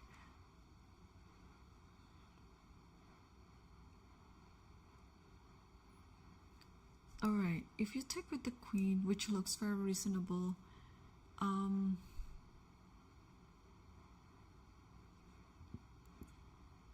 what could be the follow-up? Yeah, maybe f5 followed by f6, and then you're trying to put this bishop in a cage.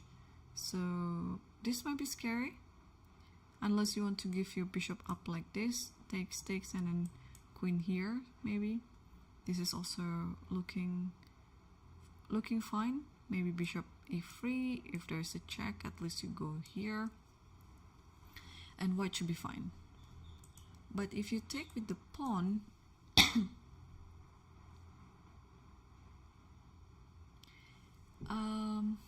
if you take with the pawn,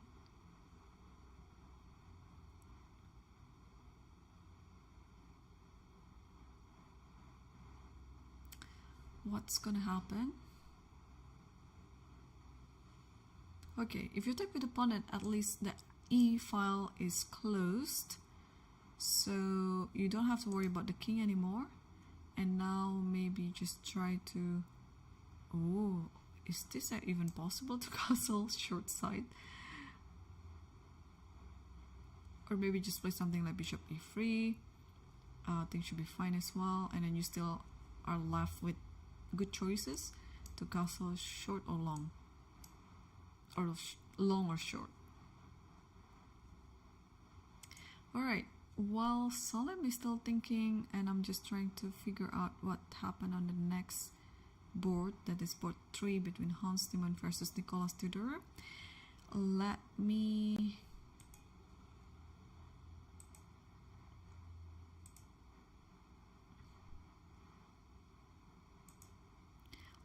put some live cameras for for 4 boards, the top 4 boards, for you to enjoy during my break. So don't go anywhere.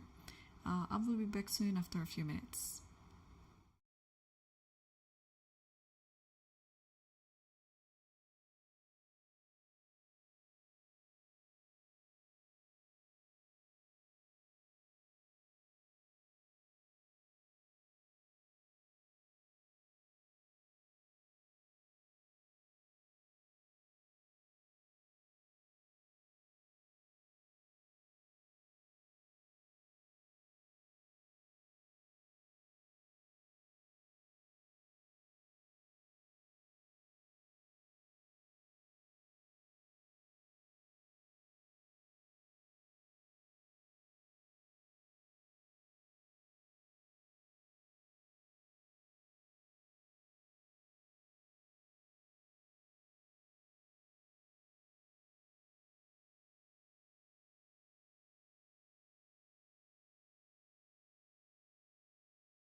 Hello everyone, welcome back. And there have been some developments in the game between Puranik versus Maksudlu, and we saw the position up to knight takes d4. And here, yes, so as expected, Maksudlu played queen c4, and then c3, protecting the knight, and rook e5. So putting every single piece under protection. So this is nice. I mean, a very nice position, of course, for black. Just trying to find out or try to understand on how to continue here as white, because the knight on e4 looks very dominant, and it's overly protected by rook and bishop as well. So it might be quite hard for Puranik to continue this, but if you can just be patient, I guess it should be fine. I mean, the other thing is also this pawn and this pawn, it looks like they're very loose, and at some point, you know, black can just get them without any trouble. So, and from the live cam we can see that Puranik is thinking hard, and Maksudlu is on the background as well, just walking around and then watch other games. Yes, the position looks easier to play out with black pieces, because black has all the initiatives that he can get. Black already has a very good piece. Black has well, the compensation so far is just the well-placed pieces, but soon it will also be a few pawns as additional compensation, with a4 and d5 will be hanging. So, and time situation, even though Puranik is up in the clock, it's still, I mean, Maksudlu is also still having like pretty good timing. So after rook e5, king g1 was played, just trying to step away from this diagonal, because at some point maybe the king on h1 will make a really nasty concession to Watt's position. And after king g1, queen takes a4, and now Puranik is thinking. I think the queen will be back to c4 again, and after taking on a4, queen c4, and then take on d5. So white has to be careful not to drop all the pawns like that, because then black will be just better in that position. Okay, so both Puranik and Maksudlu, they're on 1.5. So whoever wins today's round, he has a chance. He has some chance to be the leader of the tournament. Talking about the leader of the tournament, the top 4 boards are currently leading with 2 out of 2. We still don't know if the game between Hans Niemann and Nicolas has been updated. So as we can see that after queen d2, it was not castle, but instead it was knight e6, queen g5, knight g5, and this is pretty much what we saw. And I just didn't know what was the move after bishop f6. Turns out Nico played h5, and then Hans played knight d2, bishop e6, rook a e1, b6, and rook e3. Alright, so the drawback of knight d2 compared to knight c3 is now we will no longer see the idea with knight d5, which is going to be very nasty for black if it happens. So let's say in the previous position after h5, let's play this one just to see the difference. Yeah, knight d2, and let's say black played according to what he did in the game, and after this and maybe this, and now knight c5 is possible.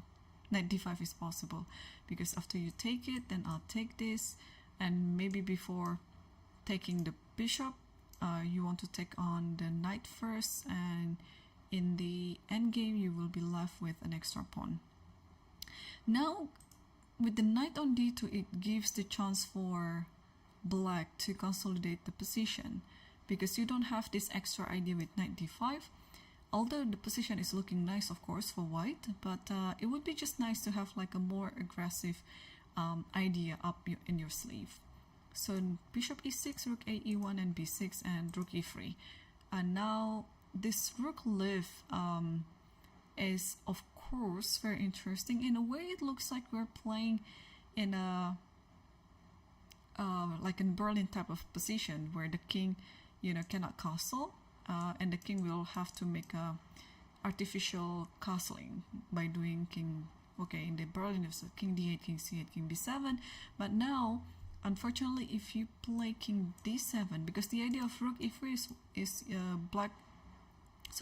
white wants to play rook g3, pinning this knight, and in this position, rook will go here first, and wherever you go, like king c8 or king e8, then now the rook can go to g3.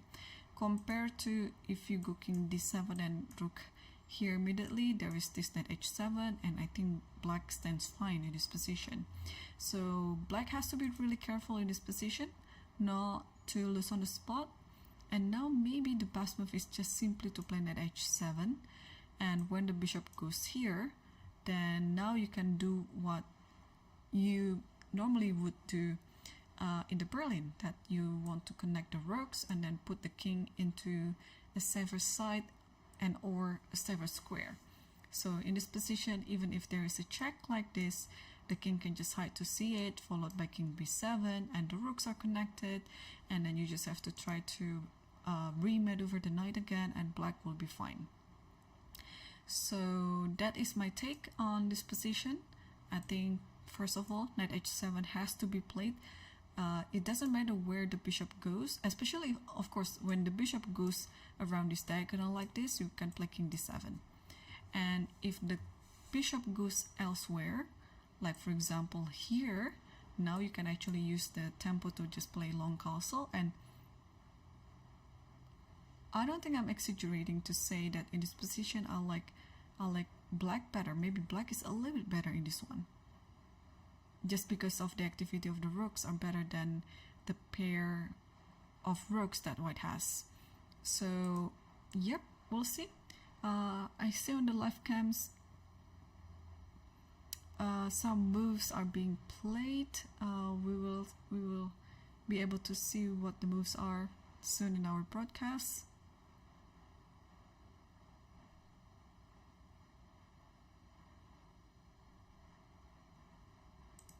So far it's still rook e3. Yeah, hopefully it can be resolved soon. There's some transmission error on this. I don't know, maybe the cable is a bit loose, and maybe it's getting stepped on by some other people. You know, anything can happen from the technical side over there in the playing hall.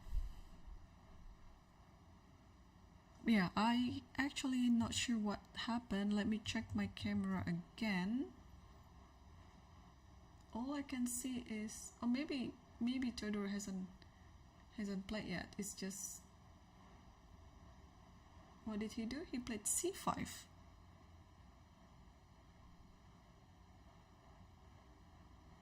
No, I don't think so.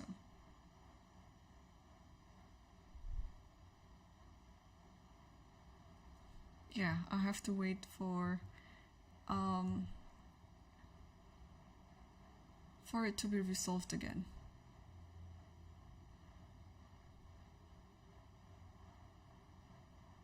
Oh, h4. Yeah, there's h4 here. So he just stopped rook g3 simply by playing h4. And then rook goes to d3 like this, stopping the king to go to d7 and c8 and b7. And after this, c5 happened. And now white is thinking, okay, I can actually make sure that this is actually what happened in the game. Yeah, because the broadcast is still stuck with rook e3.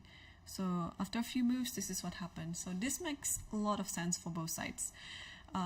Yeah, so after rook e3, you want to play h4. This is of course a very nice move. And after h4, rook goes to d3 to stop the king, which is also making a lot of sense. You just want to stop your opponent's idea. And then c5, and then I have to double check again with the camera. There's some move. Is it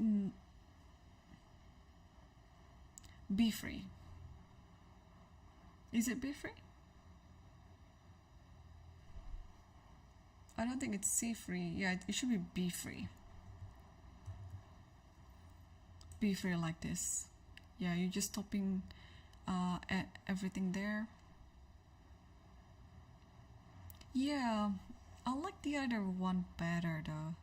Like, I think knight h7 would just solve the problem, because again you have to move this one and then you just walk with your king. What is wrong about this? I'm just wondering. Okay, let me check. Let me check. Yeah, so knight h7 is the best move, although the position is of course better for white in this position. So knight h7, bishop h4, but instead of king d7, it's c5. I'm still trying to understand why c5 is necessary in this position, because it doesn't really stop anything. Or maybe you want to put your king on c6 instead of c8. So that your rooks are connected immediately without wasting another tempo. Maybe that's it, because after king d7, knight goes to f3. That's it. And the knight goes to d4, and therefore c5 is very useful here. And now, I mean, not in this position, because then there is knight e5, and black is worse. So before you commit with your king, you just play c5 first, and now after knight f3, you have to play f6. This is not an easy move to find on the board. So alright, so what we have is this position with b3, and now, yeah, it's hard. The king cannot move, the rooks are not connected, so it's not an easy position to play as black here. There's one check, but it's only like one move check, because after this you have to come back again, so you don't want to waste tempo by doing that. And what else? Maybe a5, something like that. But how? Yeah, how to improve the king position? Because now you don't have this option anymore with knight h7, because h4 is hanging. And at the same time, if you're trying to resolve this h4 by playing h3, this will give time for white to play rook g3, and then you just lose on the spot. You miss this knight. So black has to make a useful waiting move. So maybe rook g6 then. Rook g6, and white shouldn't take this, but also white don't need to do anything. Or maybe rook g6, because you want to move your king this way, like that.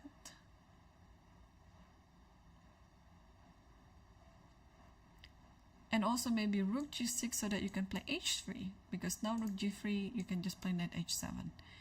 Okay, so yeah, rook g6 is the move then. But Nico is still thinking.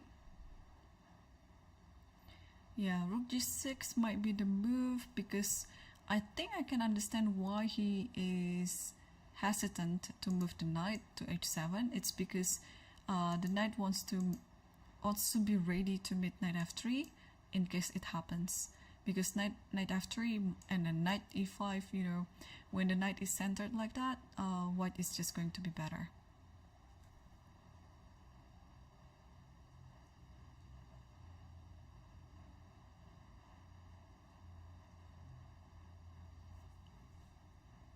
Okay, so the position is still up to b3, this one, unless Tudor just moved.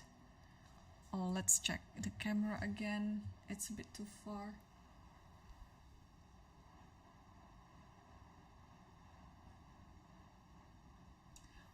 Oh, he played rook c8. Okay, so he decided this waiting move. What could be the idea? Rook c8? Wait, let me double check. Because,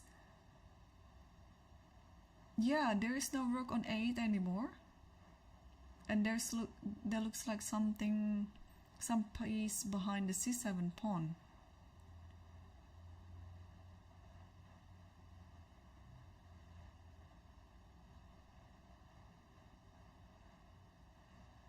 Yeah, it is rook c8. But why? Why rook c8? I mean, what's the idea? If white doesn't play anything, let's say, I don't know, king h1, let's say. And then what's the idea of rook c8?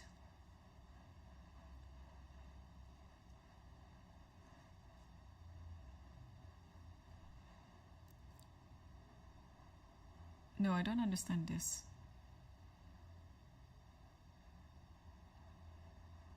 And now maybe you don't have any waiting, or maybe you just keep waiting. Like king h1. Okay, let's put it back to a8. Yeah, and then what's next? What can white do in this position? Because sometimes when you realize that you don't really have anything in this position, you just wait, and then you're asking your opponent, to show up with some ideas so that you can play according to that idea.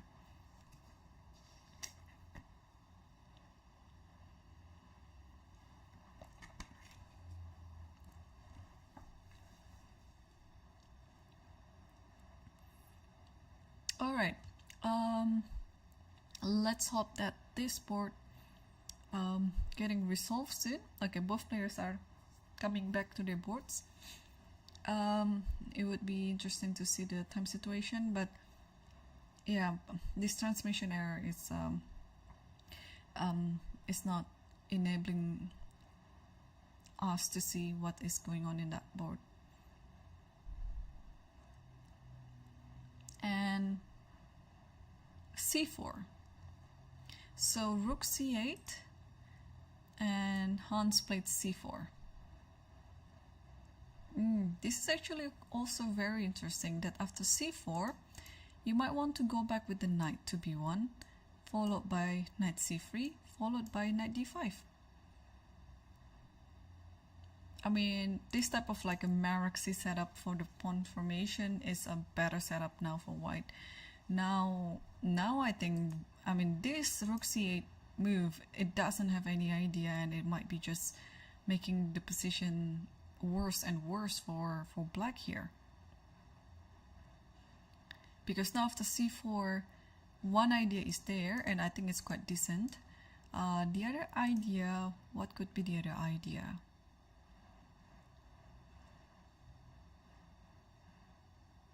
Yeah, the other idea also, I'd like to play a4, followed by a5, and then put my rook ladder on a1 when the a file is opened.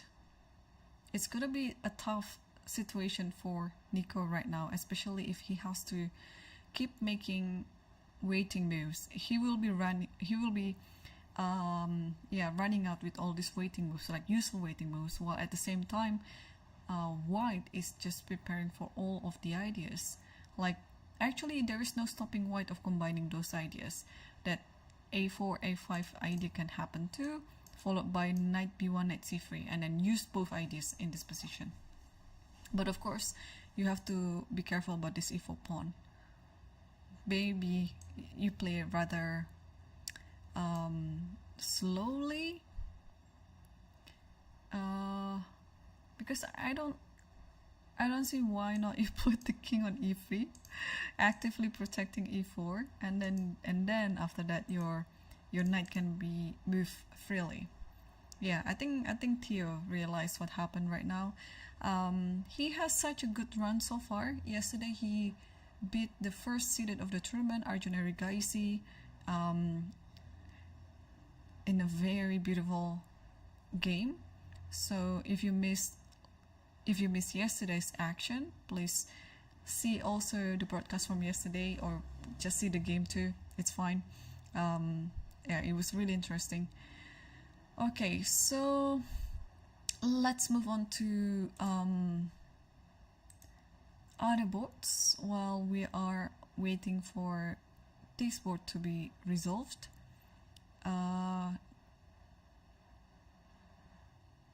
Yep, so let's take a look. Oh, the game between Arafin versus Krzyzanowski on board 4 is also very interesting. So yeah, we see the position after queen d2, but here I think I make some suggestion to play queen a5, which didn't happen. So black chose to play h6 instead, and then king f2, and then f5. And after f5, it takes f5 and then e4. Wow, what a position. So let's figure this out. So after e4,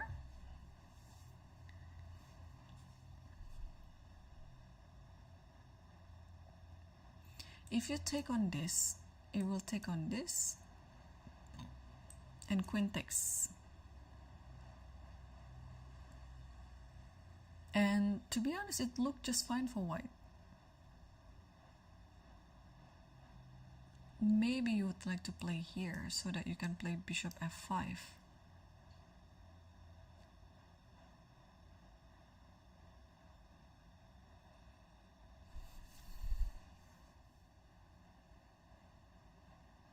Maybe this is, yeah, maybe this is the idea, yeah? Okay.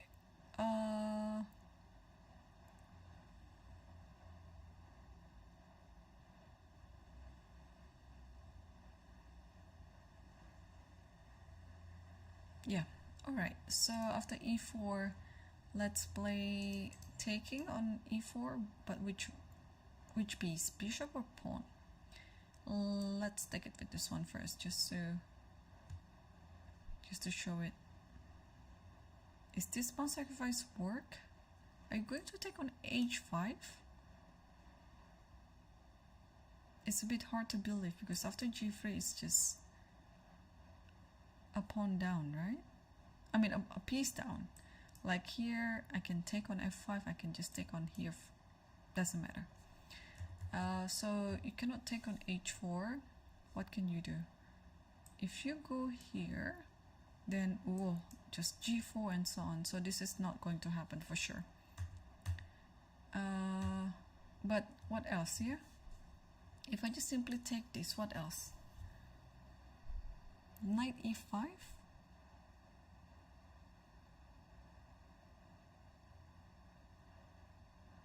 Or maybe you just want to sacrifice this. Like this, takes, and then knight e5 like that. Attacking this and maybe this, and trying to hope that this is enough compensation. But even if this happens, I think white is still fine.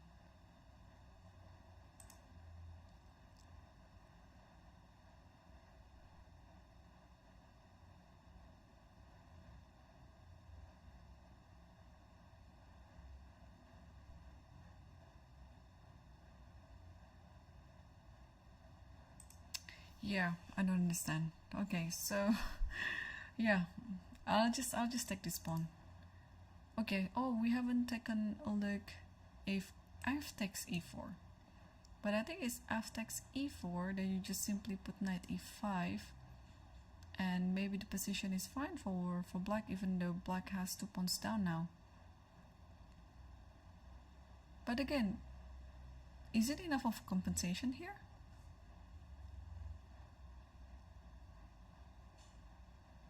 Because I don't think so. Maybe I can just play king here even, put the rook on h3, and this position should be fine for me, for white.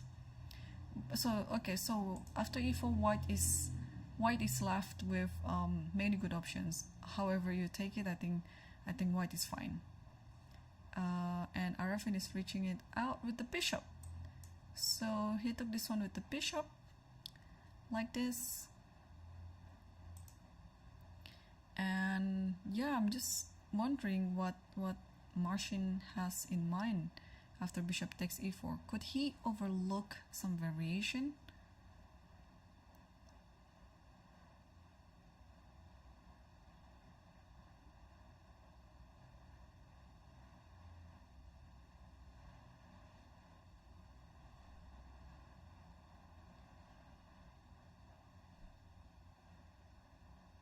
he might have overlooked some of his calculation, maybe. It is possible, because now he's thinking again. Because usually when you're sacrificing one pawn after another, it has to be like according to your calculation. What is it? Knight e5, I guess. I think he just moved his knight to e5, yeah. And now attacking c4. But in this position,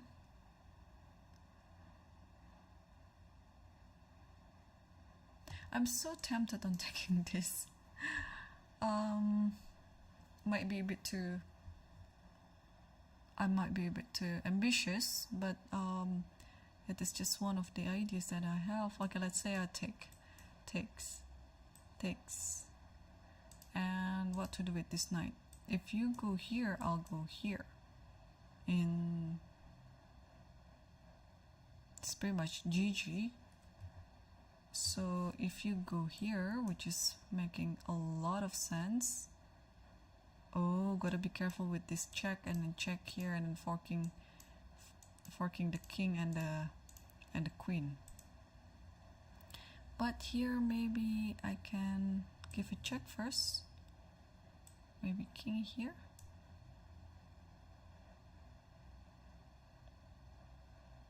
Yeah, I think I'm just a bit ambitious.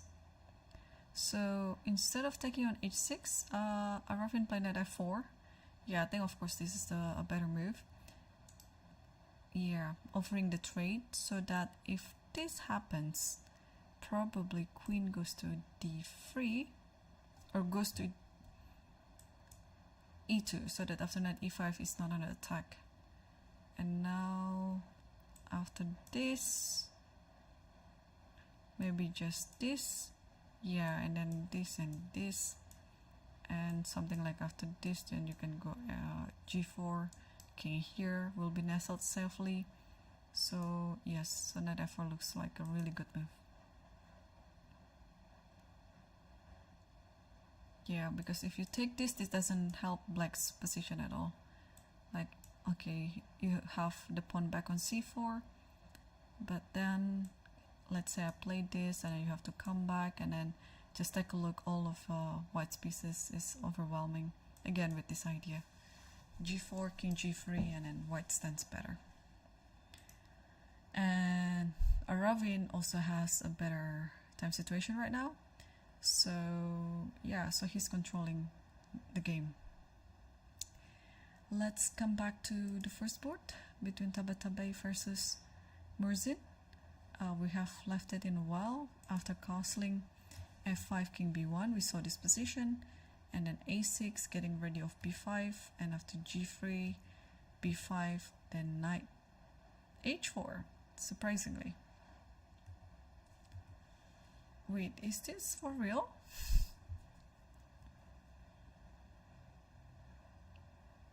There might be some transmission error, because why knight h5? I mean, here I can take on this one, takes, and then it's a pawn up. No, it couldn't be true. Could it? Like queen b4, I mean, oh, of course, okay. Knight g6 is the idea. I just totally forgot about the simple tactic on knight g6. Okay, so I thought there was some transmission error there, because I couldn't find anything after like this, and this, because there is knight g6. I guess if this was Parham, I think he would have taken this line and then sacrificing the exchange. But I think, okay, queen b4 is now, it is looking like a good move too, because you're forcing your opponent to do something with this knight on c3. So knight takes e4, f takes e4, c takes d5, and then e takes d5. So this is the current position right now. Yeah, and black has to play rather quicker, because he's left with only 12 minutes on the clock. Yeah, in many games, we can tell that Tabatabai has been playing very quickly. Like against Ivanchuk also yesterday, he has so much time left on the clock too, in the end game. So yeah, and then the position looks pretty good. Yeah, I mean, he's a strong player. He has he has both good skill in chess and also time management.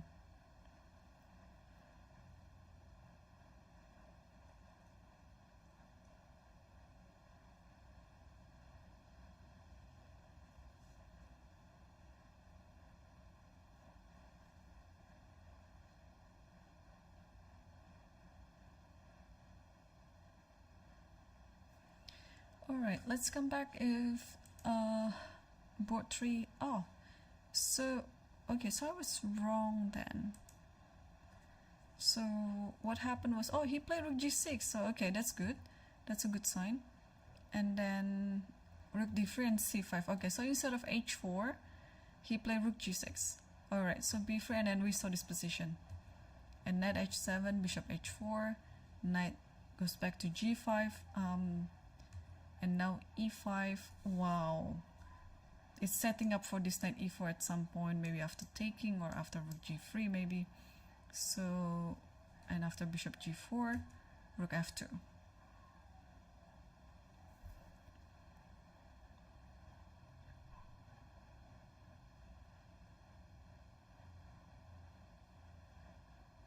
Yeah, I mean, looks white is fine. What should black do in this position? Maybe back to e6 again.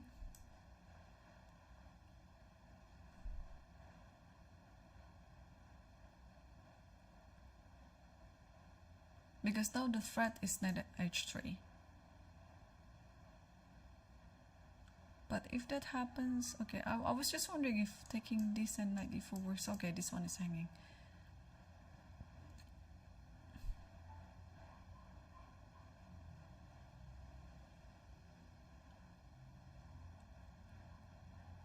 Alright, so what does bishop g4 trying to do?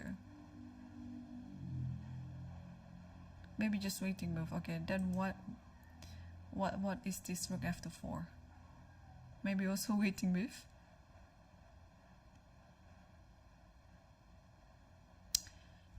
Or maybe it's setting up this idea with knight f1 and then rook d2 and then, you know, trying to find this spot. Yeah, this is possible. Or knight anywhere, maybe knight here and here, and then rook d2.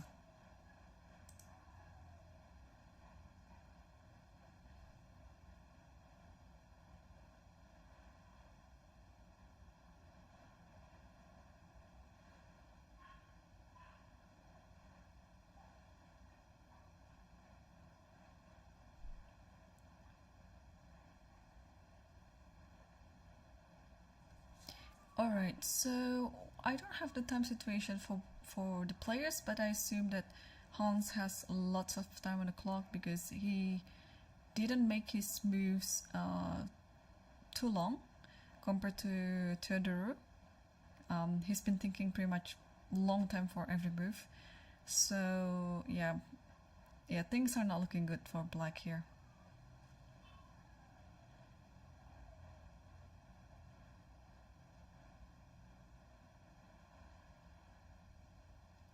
Alright, let's take a look at their positions. Aravin's game, it's still okay. So after knight f4, black chose to play knight takes c4.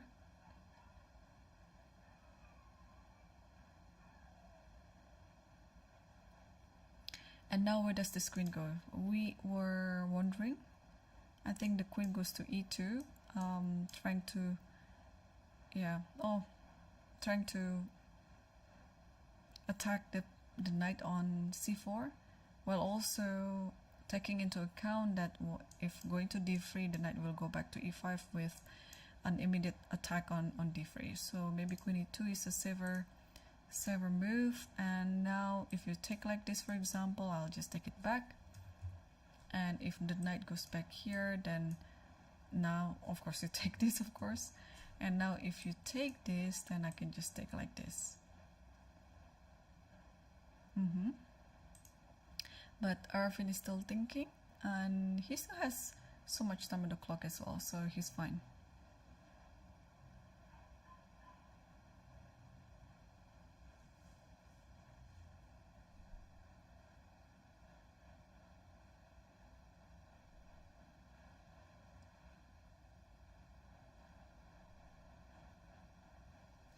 Let's take a look on the second board between Fedosiev versus Salim Saleh, which has turned into a wild position. So Queen e8 was the last move that we saw. And, oh no, actually takes on e6, and now Salim chose to take it back with the pawn, and then knight g3 happened, knight e5. What is going on? Like after takes, yeah, this is what sacrifice is this? Takes and then takes, queen g2, rook b8. Where's the compensation? Like black is just sacrificing a piece like this? Knight takes. I mean, who is attacking who, right? I mean, if you're sacrificing a piece like that, you would like to be attacking, but now looks like black is also attacking. I mean, white is also attacking. And now this position is the current position now. So after d4, and looks like white is walking into this fork. But since white is already having an extra piece, so what to do this one?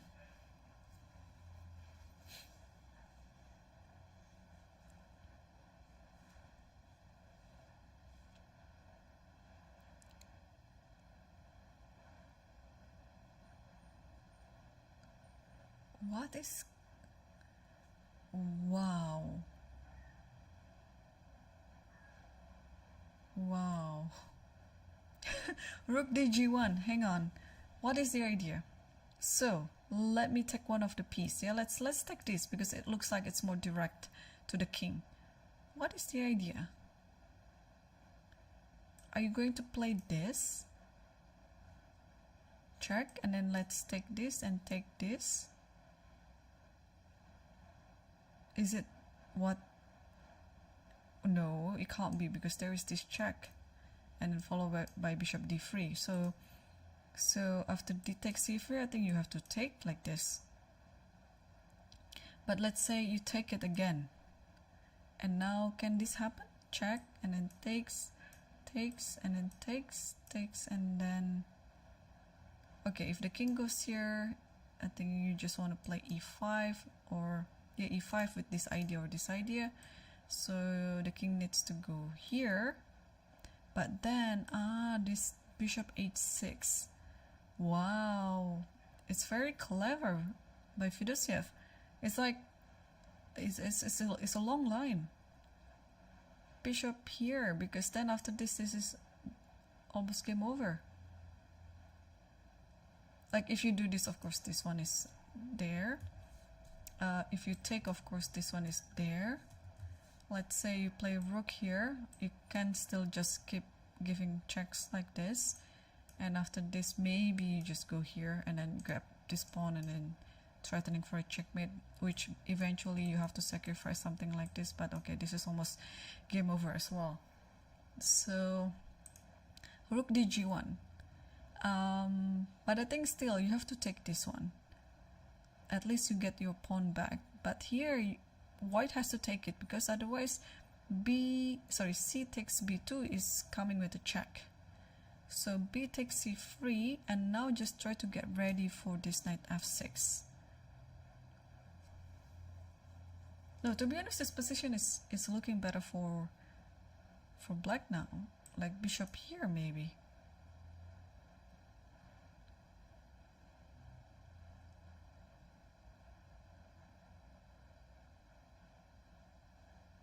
Yeah, and then this is an idea. Let me check again. Takes. Okay, let's say I played check. Takes, check. Because after this, I have this check, so you cannot do that. Ooh. Okay, I think the first thing to do in this position is just to take this one first and think later. Because this looks like an obvious move to make. Yeah, Salim is still thinking. 31 minutes left on the clock, so both players have a similar time situation now.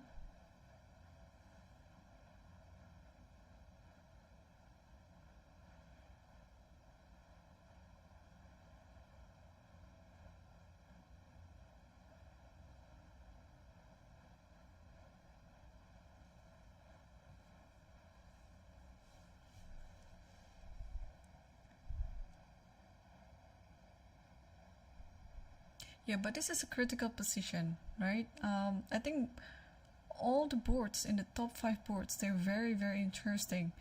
Like, they're giving us some entertainment with all these actions, attacking and sacrificing, and this one is no exception. It's like, who is attacking who? Both of them are attacking each other. But what else could Salem be thinking in this position? He might have some doubt, or maybe he's just double checking everything. Or maybe also, usually, you'd like to consider a move like very direct to the king, like something like this. Because at least you have to consider. I don't know whether this is the best move or not, because let's say you take with the king, then it's a check. Anything that comes directly to the king, you have to check. So where does the king go? If king goes here, then it's just a checkmate. I mean, bishop here and just takes. So if the king goes here, this might be yeah, this might be the best move here.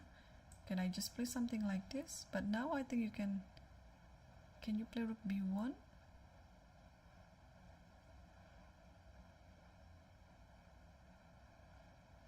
Yeah, because rook b2 is the threat, or maybe just bishop c1 like this. Yeah, I mean, why sacrificing when after rook dg1, I mean, you have this type of move, and then I think black stands alright here. So let me confirm with the engine. D takes e3. What did I miss? So if taking this, oh, clever. Just b3, closing up all the initiatives in the queen side. And now white can focus on attacking the king side by threatening this knight f6. And now bishop d3 still doesn't help because of knight f6. And takes like this. Takes like this. And of course, if you go here, there's bishop here. But if you go here, e5. Yes.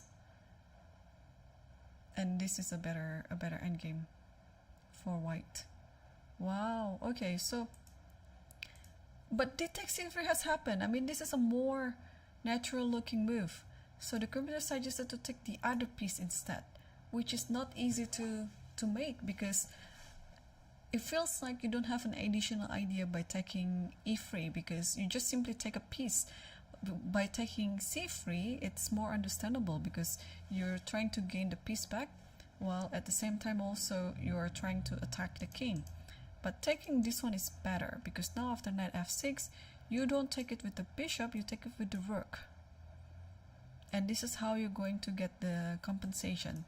Takes this, and then king f7. And thanks to this pawn, which can pose as a future threat later. So if you do anything like this, and then king takes f6, you don't have anything better than perpetual. Like this. Check, and check. So black has a full compensation for the exchange due to the centered bishop that's also hitting the b2 or c3 if necessary, and also a pass pawn on e3 that cannot be really touched at all. I mean, whenever you want to attack e3, there's always something like, okay, first of all, bishop f4 it's going to be also the idea, bishop d4 as well, or at some point e2. So, but this is a totally hard decision to make, and now apparently white is playing according to white's plan, that is to take on c3, and Fedosiev has played b3 instantly. He really understands that in this position you have to close up the queen side, and when there is nothing else on the queen side, and now you can focus on the king side, because knight f6 is kind of like inevitable. Let's say if I want to step away from the g file, let's play king h8. Yeah, king h8. And can I still play here? Takes, takes and takes. Oh, then maybe I just take this. I mean, having the king in the corner like this at the same color of your opponent's bishop is always dangerous. Sooner or later it will get trapped. Yeah, the bishop can go here, or even if you go here first, maybe it's better to go here. I mean, sooner or later, I don't believe this position. It should be just losing. Alright, so b3 is already on the board, but wow, it's a hard time for Salem then. I mean, also it's not easy to find the other alternative that after taking this, and then you actually have to believe in yourself that taking with the rook is a fine position to play. Like, you have to sacrifice the exchange in order to maintain the stability of the position.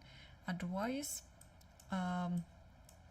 it's gonna be a different story. And here you also have to play this, because do not lose in one move by playing king h8, because after rook g7 you can resign. If bishop takes, then it's just a checkmate on h7, and that one cannot be helped.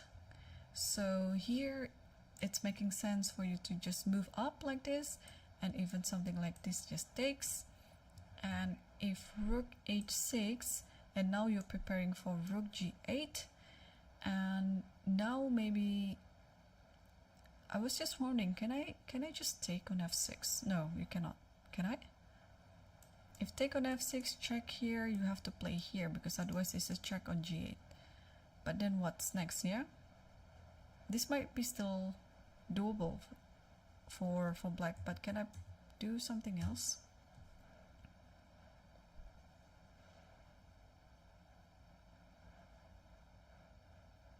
Yeah, like for example, a move like this is also nice.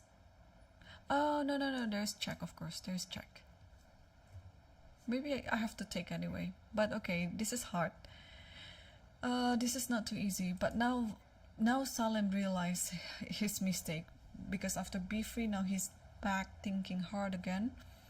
Yeah, on how to deal with knight f6 idea, because this is the main idea that white has. Okay, and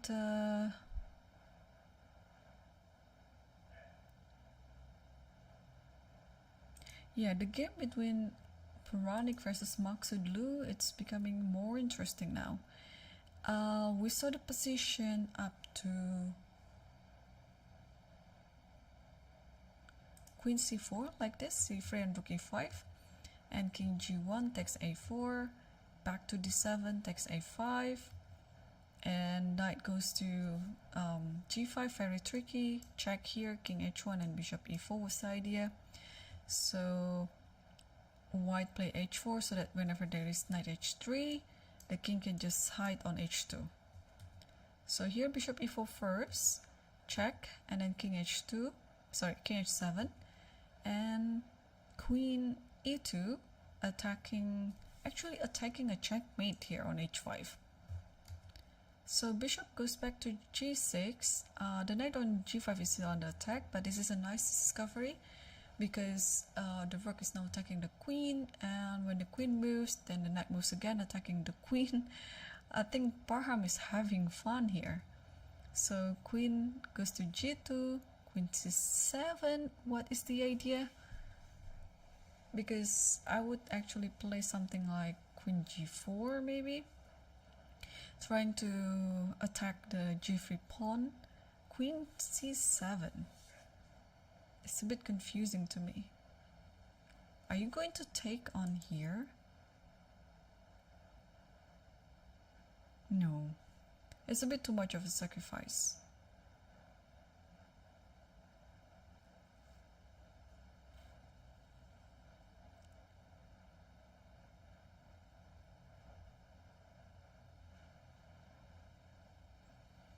Yeah, this queen c7 is a bit mystery to me. What does it want?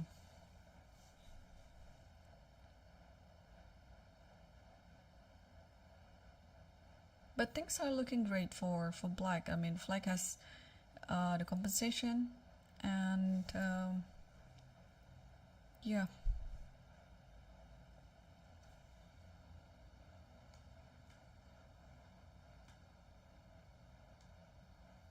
Alright, so, and I mean, Puranik still has 38 minutes on the clock, so he's still totally fine, judging from the time situation. And let's move on to the other game. Let's update ourselves on Hans' game. That after, yeah, we saw the position after Rook F2. Where is Rook F2? Here. And then Theodore kept making the waiting move again by playing bishop e6, and then king h1, a6, a4 rook b8, h3 rook a8. Yeah, you just basically wait here. Rook f1, rook b8 again, king h2, rook a8, and after rook f4, I assume it's gonna be rook b8 again, because I don't see any idea with the rook to f4 now.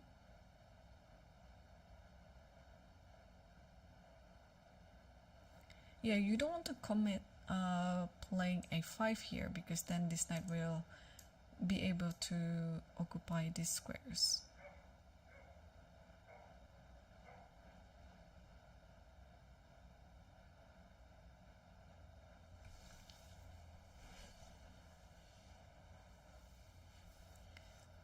White is standing better still, so let's say, okay, let's say rook b8 again, because Theodore seems a bit hesitant now. I mean, he's taking longer time to think.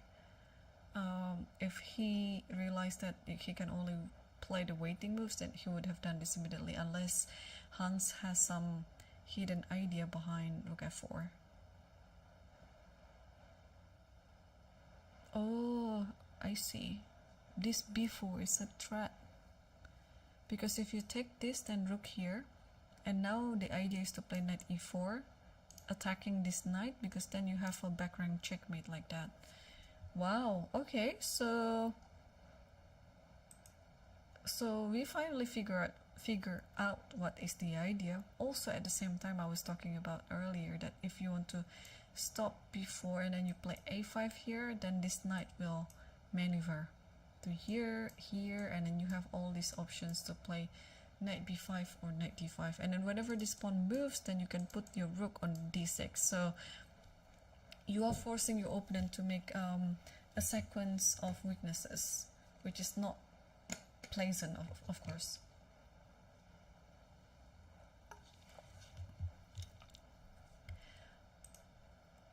Yeah, it's never easy, and it's never really fun to play such a game, because immediately from the opening until the present time, Nico was just trying to defend the position the whole time.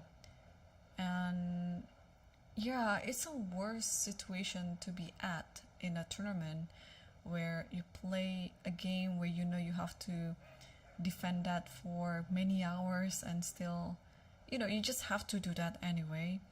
And then you realize that there's no hope in the game, but you still have to defend as much as you can, and still end up with a loss.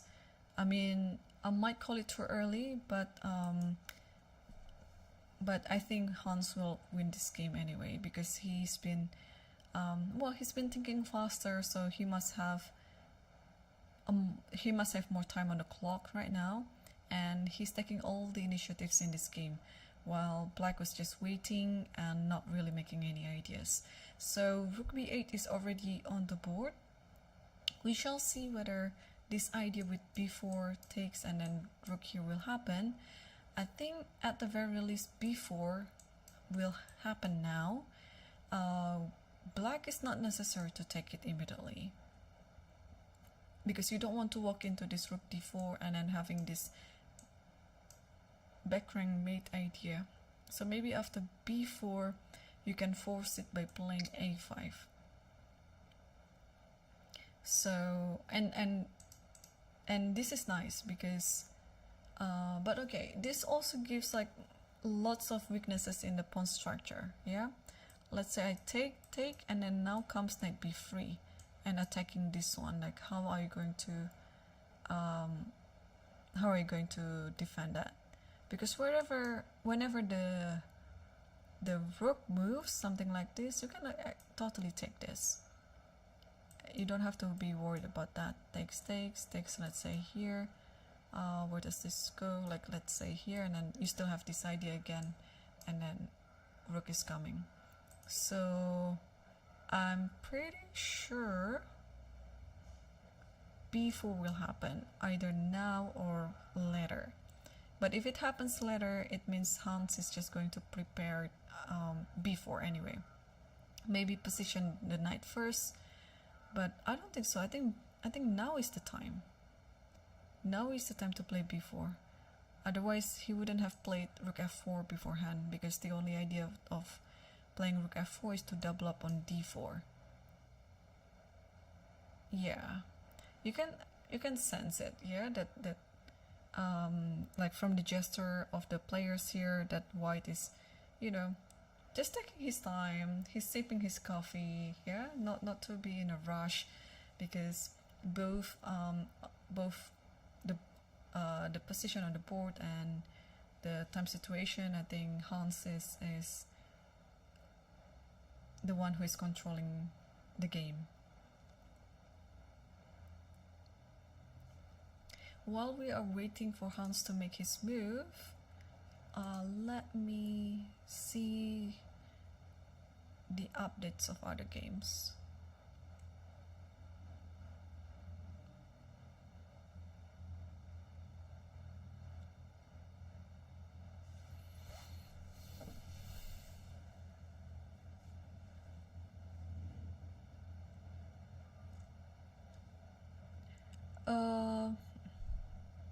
Oh, the game between Salam Saleh versus Fedosiev. Yeah, it's just waiting. Oh, I feel sad for Salem here, because I think he totally missed that he could have taken on this one earlier on and then take this one with the rook, because now we can see that yeah, if you're already on the chessboard for many years, you can see like the gesture of the players signify like whether they're worse or they're better. I think one of the players that is best in having or doing the poker face is Fabiano Caruana, because he really doesn't show a lot in his facial expression, whether he's losing or winning. He's not an expressive player, let's put it that way. But of course, many other players are doing the same too. But here in this live cam, I can just tell that how engaged Fedosiev to the game, because he realized that he's taking the initiative of the game right now, and I think he's pretty much calculating if knight f6 is working in this moment, and this is actually the best move. He's still thinking, this hasn't happened yet, but if knight f6 happen, I think you really have to take it. Okay, you can take it with the rook, we will see it later. But if you take it with the pawn, then things like this will happen, and you have to take it again, and like this, and like this, and like this. And it's funny, because now rook g7 is the idea, so you might wonder about what happened after rook g8.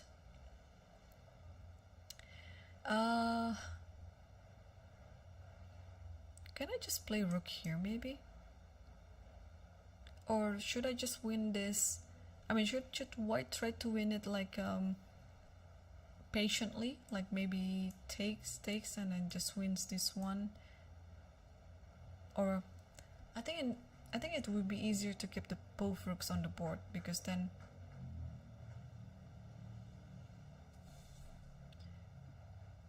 you're just attacking that pawn. Yeah, like for example like this. I think I would be happy to take this pawn and giving up an exchange, and then because this pawn and this pawn will also be hanging. So he's still thinking, but I'm very confident to say that knight f6 is has a really good chance on appearing on the next move.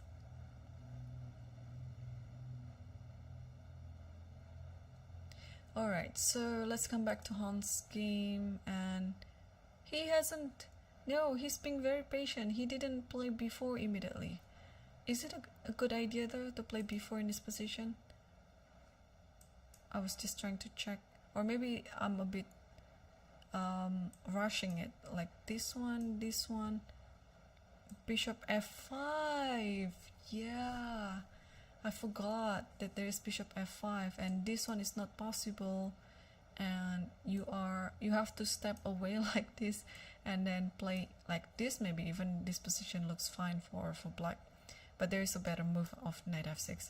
All right, so yeah, I mean, good call by Hans. He didn't rush into things, and he played rook f2 again. I believe he's making his opponent quite confused right now, because obviously black can just try to repeat the moves again by playing rook a8. But what is the idea? Because rook f2 is already done here, yeah? And then after some moves like that, rook f2 happens again.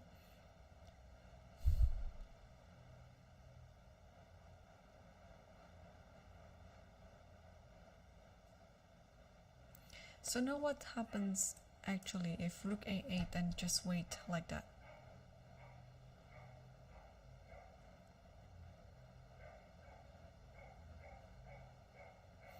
Is it just like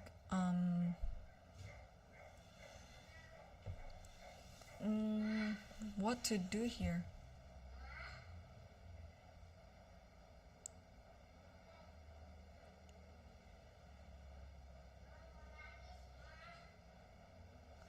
Yeah, what to do here? Not too sure.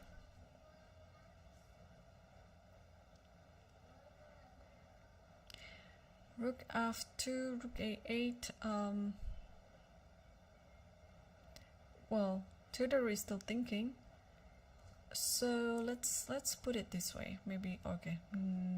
Either knight. I don't know where. Maybe here. Maybe going here and then take this pawn. Maybe. And then let's say there's knight e4.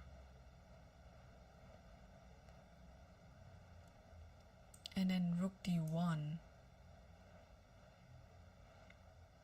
Yeah, doesn't this just helping black to consolidate the position? Oh, sorry, what am I doing? Rook f2 is hanging.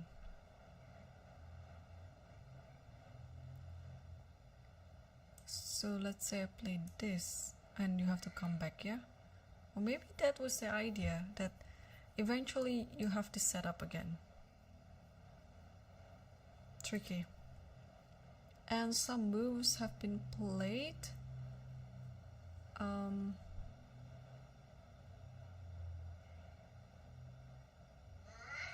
I'm just waiting for it to appear. Okay, rook a8 is on the board. Is it knight f1? Oh no, Hans is still thinking.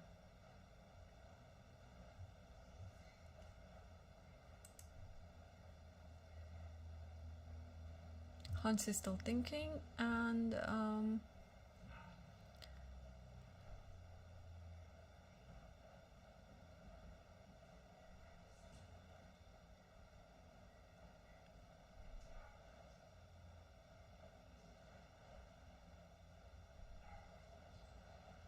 yeah.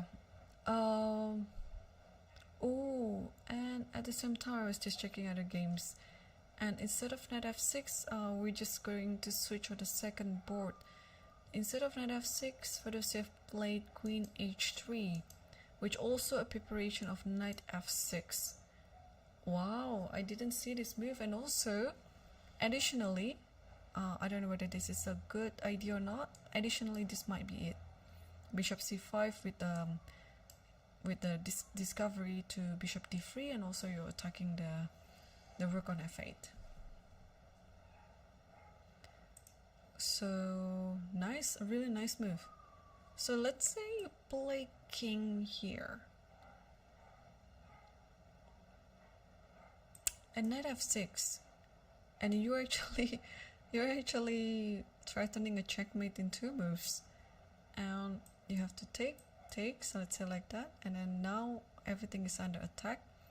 You cannot take this because it's a checkmate. You cannot play queen f7 because of rook g7. So you have to take on e4. But I think after rook g6, then after rook g6 is fine. Alright, so this position, again, there's always bishop h6 with the idea of bishop g7.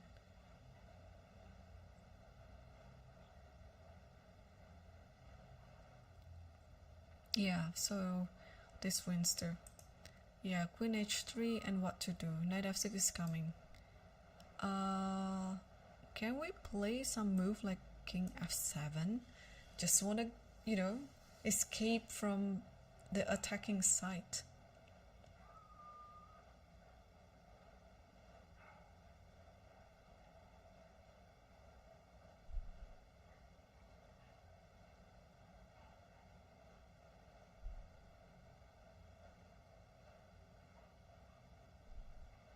Oh, we can see it from the live cam, yeah. It's heartbroken to see any of players, you know, obviously looking sad because they know that their position is not great and almost in the verge of losing, like what Salem has in this one. He's been playing very well though. It's just like one move that he literally missed, like which one to take. He was faced with two options, to take the knight or to take the bishop, and he chose the wrong one. And now whatever you do, it looks like black is just losing. So okay, let's see if king f7 is gonna play out. Oh, there is this one. Then yeah, it's attacking this and this at the same time. So white will just win a piece then. I mean, all these ideas with the rook, with the pawn, doesn't seem to touch the king at all. White's king is very safe. Yeah, so now if after this, and now it's a fork. Also, additionally, you have this check, or whenever the queen move, there is this check, so many things. So I don't think king f7 is the move here.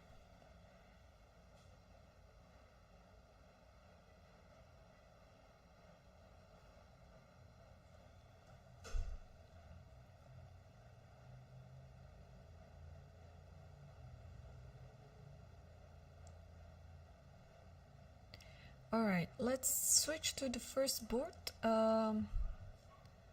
because there has been some development there. So we saw the position after knight h4, and queen b4 takes, and takes like this, and g4. So finally g4 has happened. This is what white had intended in the earlier of the game before. So rook f6 and knight f5, knight b6, knight g3, queen f8. Yeah, now it's a little bit of some maneuvering play, and after knight h5, rook f3, g5.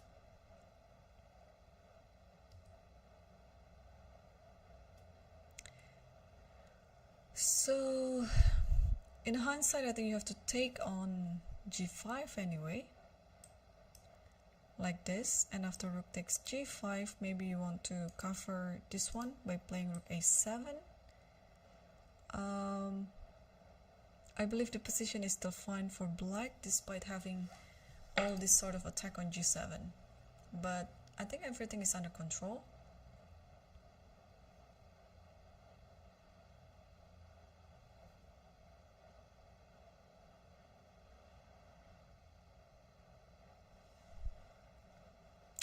Yeah, so, but Morrison in this position after g5, he doesn't really have much time on the clock, so he has to play quite fast here and then try to figure things out very quickly. But he's still young, and young players have this tendency of spotting everything very fast. So I have faith in him. So if not h takes g5, what could be done then?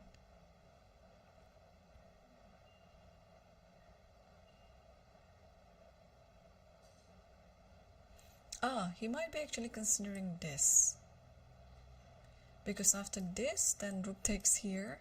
I don't know whether this works or not. It might be actually just working. Oh, this is interesting. If this happened, this is interesting. If like this, then everything is stopped. The queen can just move anyway.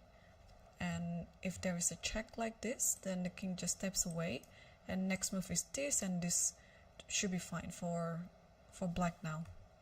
Yeah, I think he's totally considering rook h3. And if knight goes to f4, I think you can grab the pawn on the way.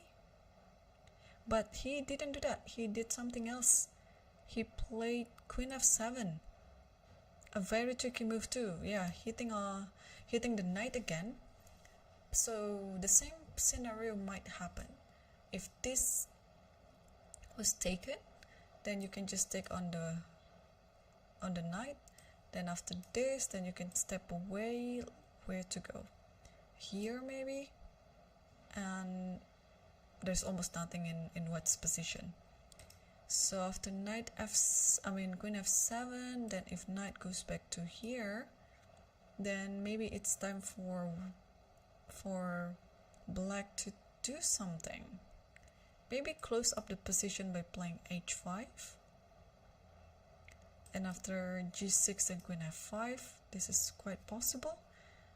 And because the idea in this position for black is to close everything in the king side, so that black can try to start attacking on the queen side like that. So if you can stop everything like this, it would be the dream. Because otherwise, if oh, there's some move there. g6 was already on the board. So here, I think now black can breathe freely, because then, okay, queen has just to move. I think any move will do in this position, because everything is close here, and then you want to start focusing on the other side. There might be a chance that, okay, queens like this is a good move, with the idea of like this. But also you might want to enter the other side by from a diagonal, like maybe queen c7. You might want to go here also, you know, eyeing on h2 as well. This is possible. Now I like the position of black better.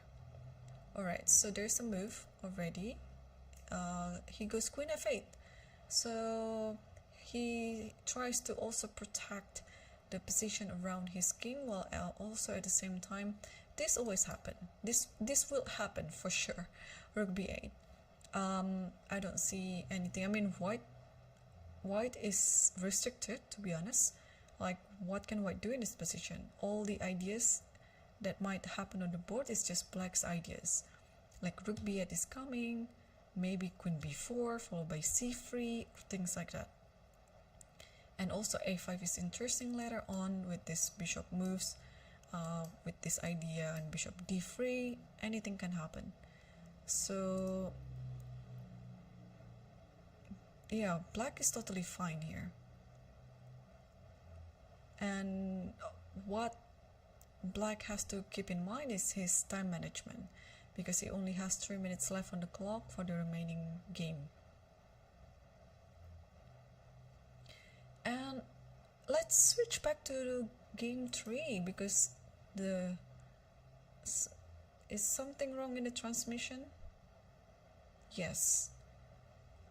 It shouldn't be like this, yeah? I don't think Hans just gave away the rook just like that. So, alright. Yeah, there's nothing wrong in our end, in Lichess end. It has something to do with the board in the playing hall. Either the cable, the sensor of the board, or something like that.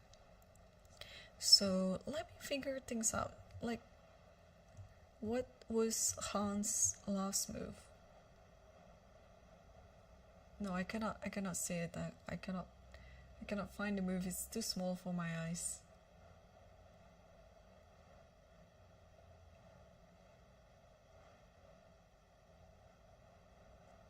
It's definitely not rook d8.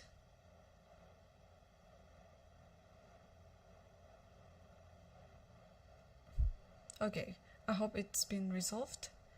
But let's switch to the other game because we are entering a critical moment of many games here. Ooh, what's happening? So Queen h3 was the last move that we saw, and Salim tried to just sacrifice, and we can see the smile on his face. Okay, I don't know what was going on. Let's see the moves.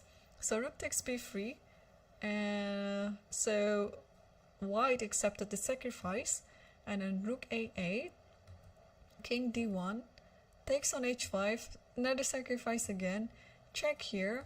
So of course you have to play bishop c1 in this position, that's the only move. And Salim just played something again, and what's going on? Takes, and then you have to take, and then check here. I think this is the position that he has in mind, and you have to go here, check, something like this. Is it what happened really? But this is winning for Salim, no?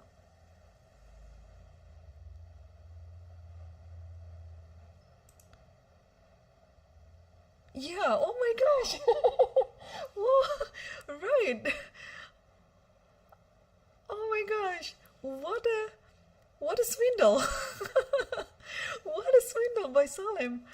Oh, that was such a nice save by Salim. I thought that smile was like a resigning smile, you know, like, okay, I'm going to resign soon, and then alright, this is funny now because this, yeah, I thought there's some transmission error or something, but no, it's not. He really found how to save the position. So starting from queen h3, alright, so this queen h3 might be a blunder then. That in this position you are forced to play knight f6 right away to stop everything happens like that. Oh, this is the game of today's. No, I really like this, how things played out. I mean, this might come to many of puzzle books in the future, like how to save the position. Let me check very quickly. After queen h3, I think this is a blunder. Yes, it is a blunder. It is a blunder, and Salim found it right away. So that is why you need to keep brushing out your tactical skill, because even though in this position we agreed that white is better, white is close to winning the game just by playing knight f6, and you don't have to worry about your position. Well, you might be actually worrying about if the position is enough for you to win or not, but it looks like just a very good position to play, and you have good chances to win it.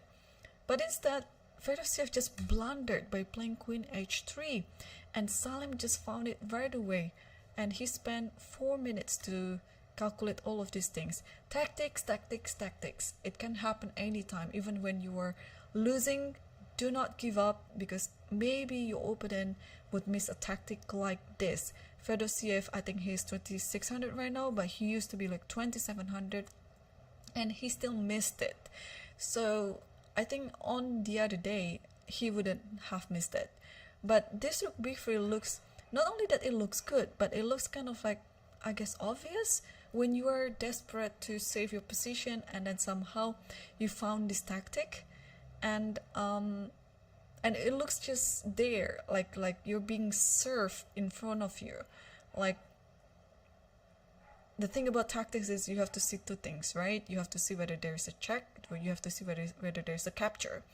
And once you scan, the capturing and checking moves rather quickly, and you can see that rook b3 works, because You just want to give a checkmate on b3, so white has to take it, but there comes another rook, and you don't have time.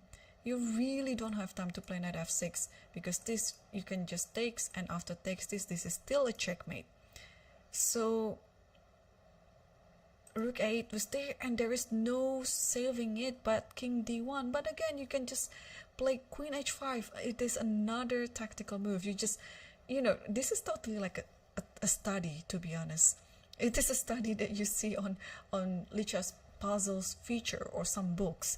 Like, you sacrifice this, and then you threaten for a checkmate, and then you sacrifice your queen again. How beautiful is the finishing of this? And then you have to take, of course, because otherwise it's made either way. And you give a check, and there's only one move to stop it, that is bishop c1, and you just keep taking it. And after this, okay, the game ended after rook takes c1, Fedosiev resigned. But if we keep continuing the game, then king takes c1, and then you just keep going with your calculation, with all these checks and capturing whenever it is possible. Please prioritize those two type of moves, checking and capturing, because it worked wonderfully in this game. So if bishop f4, only move is king d1, then you can just keep pushing this pawn c2. Only move is king e1, and then when you promote your pawn as a queen, only move is now king f2. And now it's just, I think it's made in, let me check, made in how many moves? It should be made somewhere. Made in 2 or made in 3. Like, for example, check here and then check here. Yeah, you should be just resigning somewhat soon. Maybe like this, and I just don't know where is the best way to give a checkmate. Is there any better way? Let me see. So king f2, of course, is the move. And now, oh, okay, at the very least you have this queen here, and then bishop here, wins the queen with a check. So because after the king goes here, let's say, okay, it's a check. Okay, we don't need to find the checkmate. This is enough to win, more than enough to win. So wow, well done again for Salim. I thought he was going to lose this game, but he found the saving move and then won the game in such a fashion. It's wonderful. All right, so congratulations, and he will come tomorrow as one of the leaders, because the rest of the top boards, they're still playing, and we're just going to see who is going to win. And the winner, yeah, only the winner I think can be paired up against Salim. All right, let's update ourselves on the first board, and looks like the young guy Murzin is in control of this game. I mean, just take a look at this bishop ready to join the party.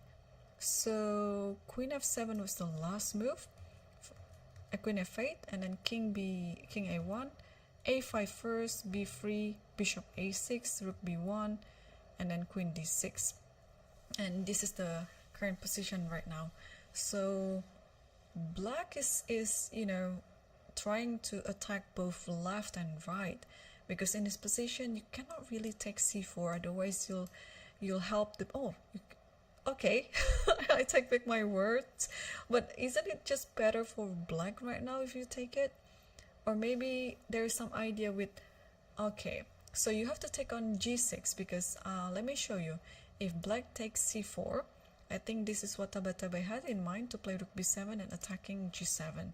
So he wanted to create some counter play like that.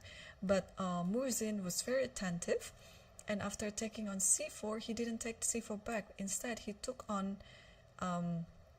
g6. But now, after knight f4, I think it is possible that we might see some sacrifice on f4 like this. Taking like this, and then this. I'm still very confident that this position is better for black, even though black is in exchange down. And I just can see from the live cam that Murzin took on f4. Yeah, and I guess this is the best move. You have to take it, and coming up position like this, only black can win this position. The king is very isolated on the corner. This pawn will pose as a long-term weakness. Just imagine the position after queen f6 and c5, and I mean this bishop is just amazing.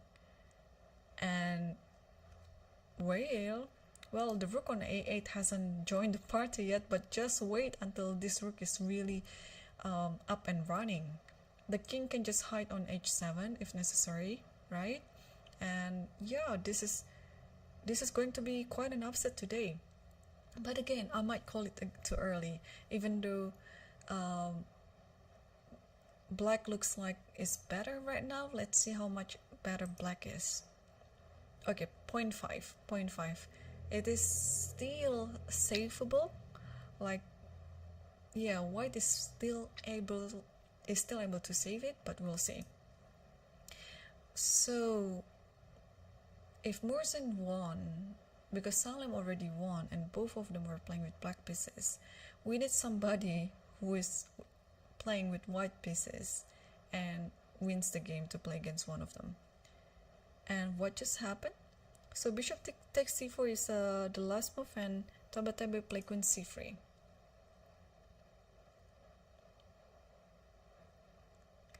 So yeah, so maybe the idea of queen c3 is just you want to, okay, keeping an eye on d4 pawn.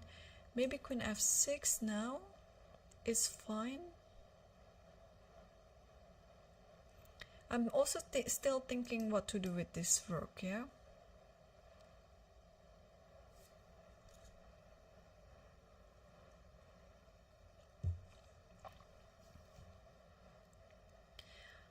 Okay, so Tabatabai is still thinking. I mean, Morzen was still thinking, and queen f6 was already on the board. And let's switch to Hans's game if it has been resolved. Okay, so we saw this position of the rook f4 and then rook b8, king h1, rook a8 again, just waiting move like that, and then bishop c6. Very tricky. This might be is the idea. So king h2 again, b5, rook f5, knight e6, and now at least white is gaining a pawn. Rook has to come back to g8 because there was an idea with rook h8, and now rook h6 takes this one, and then rook b8 gaining a file there, and rook d2. Oh, this position might be is okay for black now. I think white is losing control. Yeah, white was so good before. Like the position is so nice, but now I cannot see black's weaknesses anymore, because before black didn't have a very good rook. Yeah, it was just waiting and waiting. And second, the knight is tied down on g5 because otherwise the back rank mate is there. Third, the bishop was on e6 and it doesn't really have any good perspective from e6, so that's why Theodore maneuvered it to c6, and now the rook on g6 is now free, and then it's just attacking the g file. So everything worked well for black after a few moves. I mean, if this is, I think this is the real position right now. No, black is not only totally fine, black is better. Probably close to winning as well. What is happening today? Wow, there's so many turnaround of events in many of the games, especially the top boards. I haven't really checked what's happening on the lower boards, but I'm sure they're equally interesting as well. Wow, I'm just wondering about the time situation here. But I guess for a player like Theodoro, it doesn't really matter once he's out of the woods like this. Even if he has like 30 seconds on the clock, he's really more than able to play on the increment. Because again, he doesn't really have to think about so many things anymore here. The only thing that he needs to consider is if this one works. Because then there's knight f6, with the idea of the fork, of course. So maybe this is a good move to play, knight h5. But how to keep...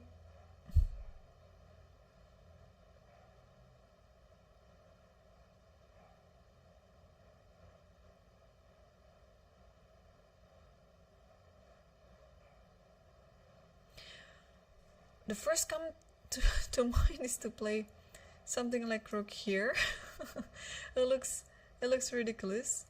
I mean, I think you shouldn't take, but play something like this, because if you take like this, there's check here and then check here and then take this with a check, and yeah, white is just losing. So if knight h5 here, yeah, I think just play rook b2, I think should be fine. Alright, I shouldn't be too fancy. Yeah, knight h5 is on the board. Yeah, I don't see any other move, so that's why knight h5 is a natural move to make anyway. If you want to keep looking for an attacking move, then knight h5 is the move. And now, how to handle this check on f6 then?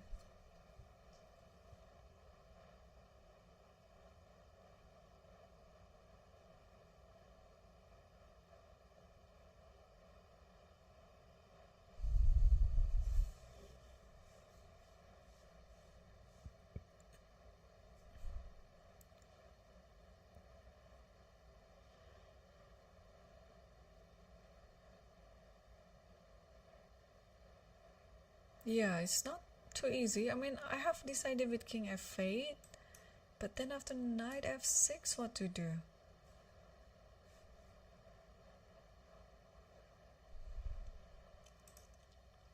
What else can be done here? Oh, my mistake. My mistake. Yeah, because of this knight h6, as knight h5, I didn't see this idea before. Yeah, now I don't know what to do. Yeah, I might call it too early again. Like, if there is no knight h5, of course the position is okay for black. But after knight h5, now it changes my evaluation a lot. I couldn't find anything after knight h5. King f8 is on the board, but what's after knight f6?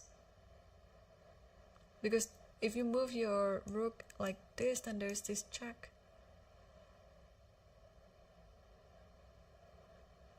Okay, let's say like this. And then check here, maybe check here first. And after like this,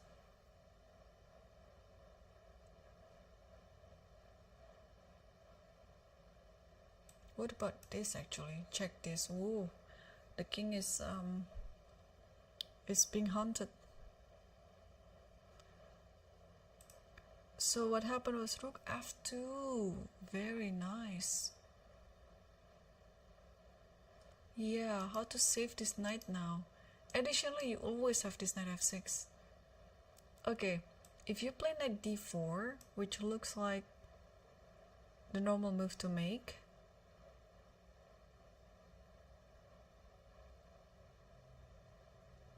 you have this a6 if you want.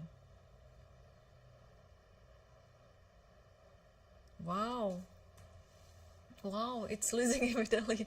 Wow, yeah, I had such a bad call by saying that black was better. No, black was never better. Knight h5 just, it's like a punch on my face, you know, like, oh, of course, wake up, Irene. Like, how could you say that black was better? No, never. Yeah, only white is better here. Like rook f2, this is such a nice move. I didn't even see it. Rook f2. You cannot protect the knight on e6 with bishop d7, because then there is knight f6. But what can you do then?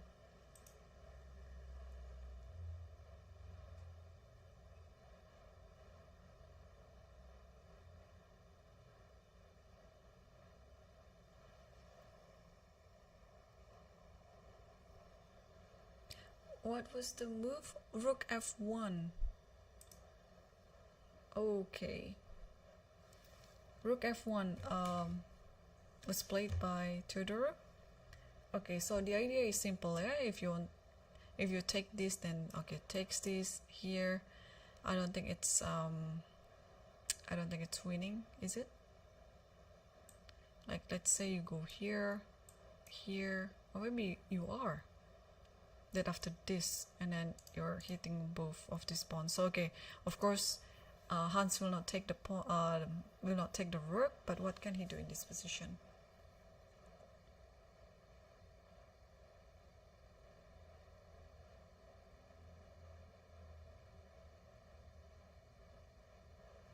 What about he moves here? It's attacking the checkmate there, right? I think it's a nice move. Rook b2. It was not a possibility before because rook was on b1, but now, yeah, why not doing this? You might actually continue by playing rook b1. This might be the defense. Interesting. Can you really do...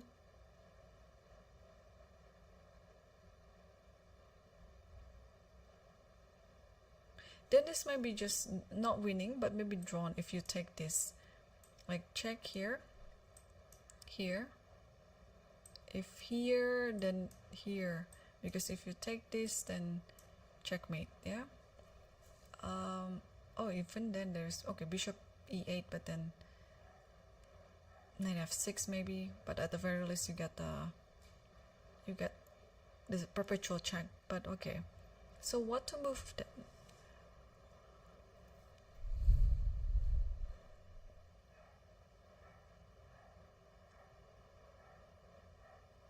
Wait, is this made by force? Take this. If you take this, check here, and after this is a checkmate, right?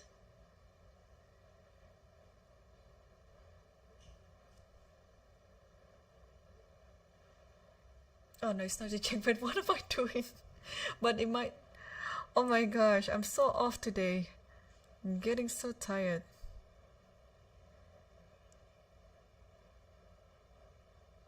Yeah, this is not, of course.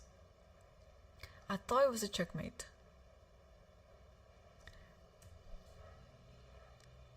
Alright. Takes... Yeah, it's not. Oof.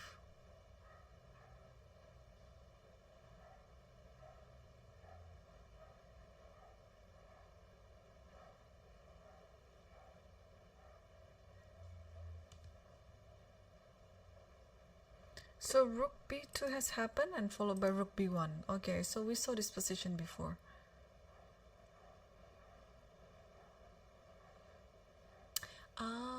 Is it now then the time to take?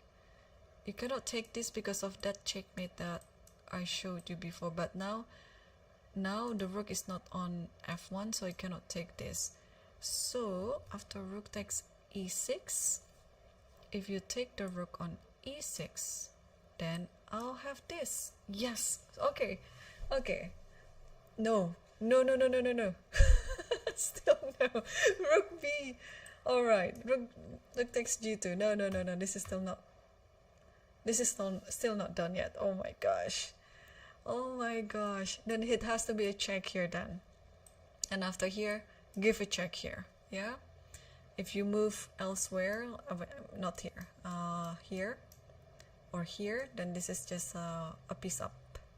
But then if you move here, I think you just win in the endgame. You have more pawns. So is this the winning line? I mean, after taking this and this, is it enough to win this one?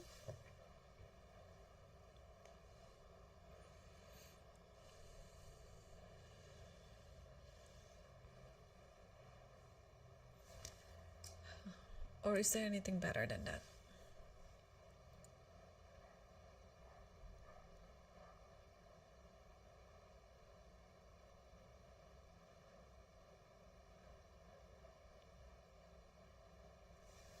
Because looks like it's almost forcing, like here, here, check, and you are forced to go here, check, you go here. Alright, there's also an option not to take on the rook, but is it a better option?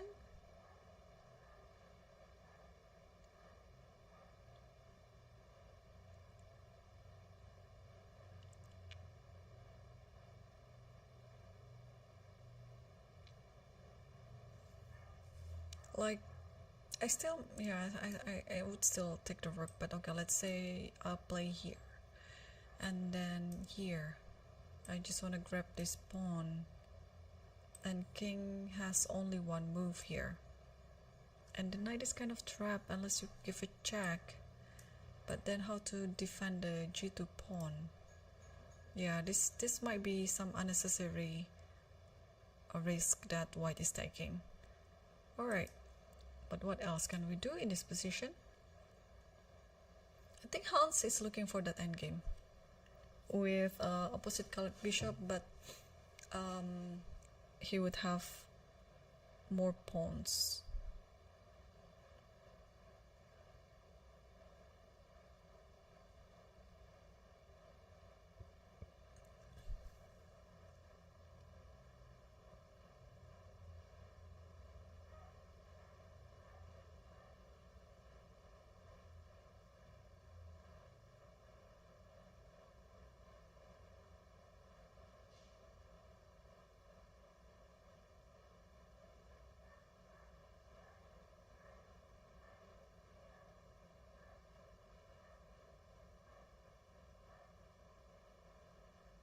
Yeah, alright, so still no moves from Hans yet. Rook b1 is still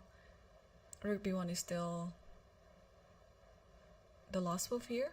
I just wanna get back to the first board because at some point Murzin was below a minute, and what a position we have. So there was a position like this, queen c3, queen f6. I will just play the moves quickly, and rook here, here, and then some exchange there, and bishop here. Okay, both players played this move really fast. Tabatabai doesn't want his opponent to think of force, and also Murzin has to play fast because his time is so low. But now I think he can breathe a sigh of relief because the position has been simplified, and he might have. Does he have a compensation here? So okay, I mean he was having a better position before, but now it looks like white is fine. Okay, now after rook e8, maybe this one is the move, yeah?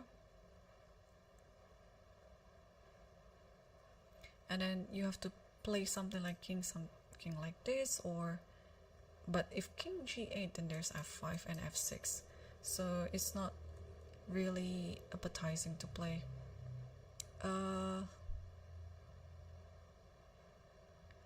But what can you do after rook e8?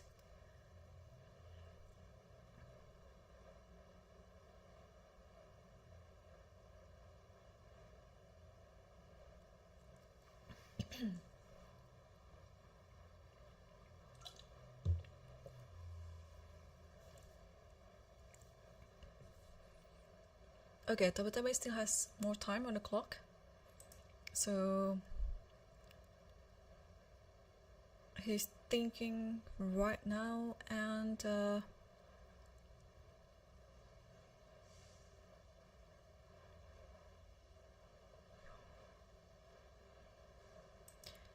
but let's take a look at Hans's game again, because after rook b1 he came back with rook f2, rook f1, and he didn't want to have any complication and takes. I mean, he still maintained his advantage, but I was just wondering if in this position rook e6 is the best move.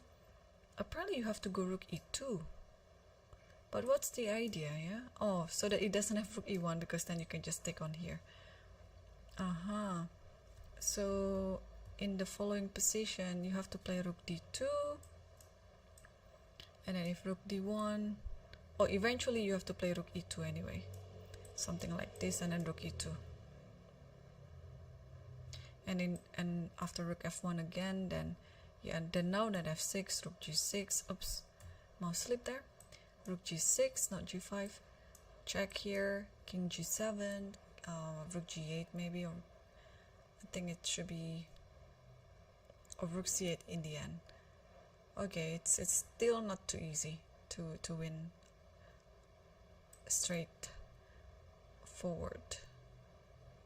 Alright, so what happened was, after this position, takes, and yeah, Hans is still, oh, what is this? Takes? Oh, he completely missed the tactics. Oh, Theodore forgot that after this, that there is knight here, that if you take this, that it's just a mate there. Like this, he thought he could have, yeah, he thought he could win back the piece, but after rook takes g2, he realized that he couldn't do that, because otherwise he wouldn't have sacrificed the bishop to g2. Maybe he was almost down on time, and he was just being very panicky, and he just, you know, in a quick glance, he saw that, okay, this might work, takes this, and then, well, he resigned on this position, but I think his original intention was to play rook h8, but it will not happen, because after this, and checkmate. Yeah, so he totally forgot that, and he resigned, and thus making Hans the leader of the tournament again. A very big chance that he's gonna take on Salem Saleh, but also we are still waiting for the results from other boards as well. And let's see the first board again. So after rook e8, Tabatabai play rook a4, followed by bishop takes h5, and then rook takes a5, bishop f7, and a4. I believe there's some compensation to this one for black. It's really hard to tell who is better, because white is in exchange up, but black has some pawns and the bishop is quite active. So, and the passed pawns on e file and h file might be, you know, dangerous in the later stage of the game. And now e3 was played. No, this is quite a critical position to be, but I think at the very end, you know, you have this rook e5, and you kind of like exchange it with this pawn, like rook a8 maybe here, and then check, and then here, and then here. So, but this position looks easier to play as black, so I don't think Tabatabai would go there.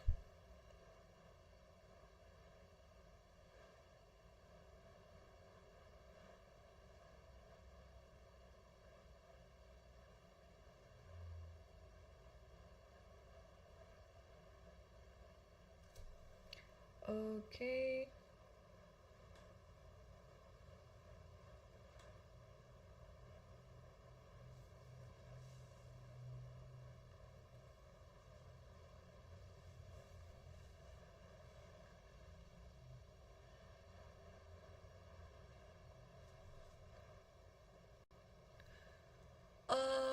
So rook e5 was indeed played, and now I'm just wondering what after rook a8 then. Ah, you just want to push this one first and get this one with the... But okay, what if I play e2 here? So that if you go after this pawn, at least there's bishop c4. And everything is protected.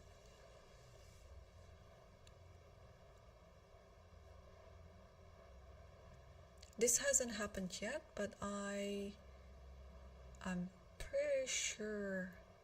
I'm pretty sure rook a8 has to be played. Or, okay, alternatively, you can also play something like rook c8 or rook d8. This is also very interesting. And after this, you have this at least. Something like that. But rook 8 is quite straightforward, so this is also a very nice idea. Murzin has to play soon. He's now is under a minute on the clock.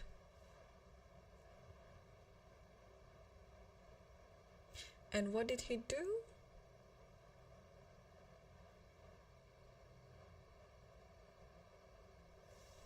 He played g5. Wow, very brave. The move didn't even cross my mind. Is it for real? Okay, if I take.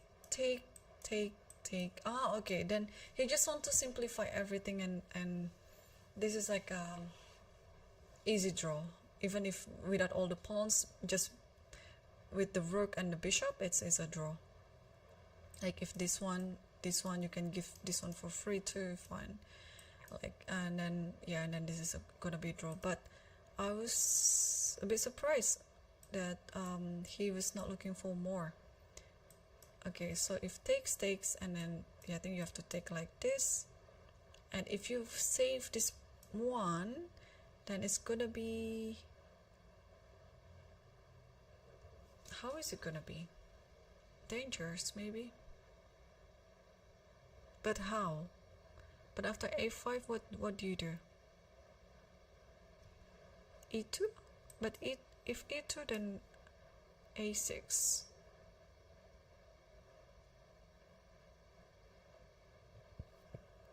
Which is still fine. You can totally stop it like this, and then yeah, and then move the king and the pawn and so on. Yeah, this is fine. So my guess is this gonna be drawn in the end.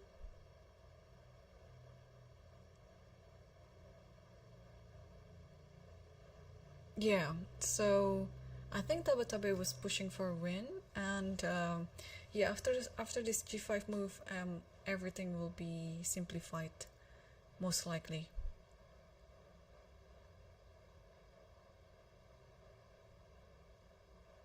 And you have to kind of accept it, because otherwise it might be a bit dangerous. And yeah, we see in the live cam the way how he acts is looking like he's losing. But no, he's not losing. I think he just missed his chances earlier on, that he thought there should be some chances before that he might push for a win. But after this g5, it's just simplification.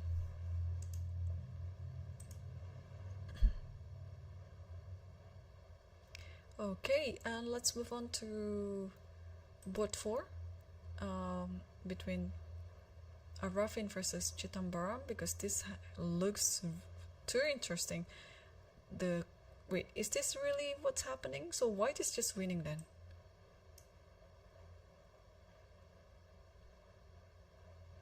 It's funny, if you want to give a checkmate, the king will never get checkmated.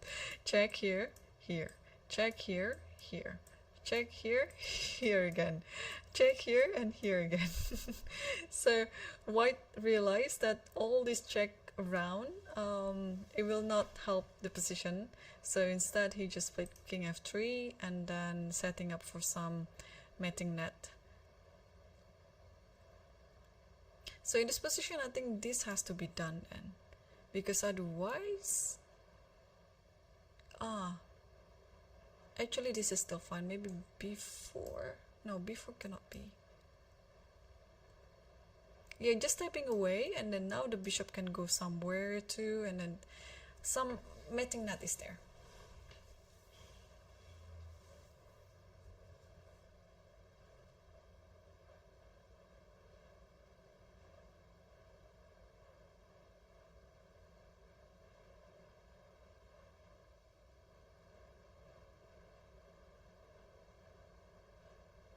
Okay, so this looks like, oh, they resign. I mean, black resign and white wins. So we already have 3 decisive results and in the top 4 boards. So So the leaders, they are trying to not making any draw, but I think the first board should end up with a draw. So g5 is still on the board, and yeah, Tabatabai is still trying to figure out what to do here, whether he would accept the draw or he would play something else, but I think he has to play this, followed by this. And now it's going to be very dangerous to push f5. There's nothing, you know, there's literally no purpose of playing f5.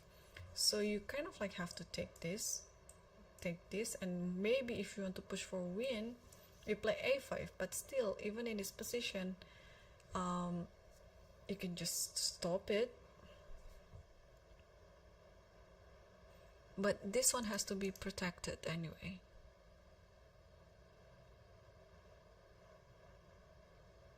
So maybe instead of e2, king h6. But the thing is, if king h6, then you will lose this one. So no. So you have to play e2 here, and after this you can actually play this. And yeah, this is the position that you might want to play, like this, and then go with the king like this, go with the king as well, like this. You don't have to worry because there's always a check there. Then you can also go like this, and if a7, I think, should you be worried about this?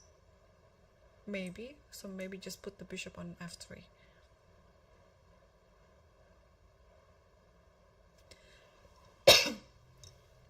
Okay, but this is still something to play, yeah, because then there's this one,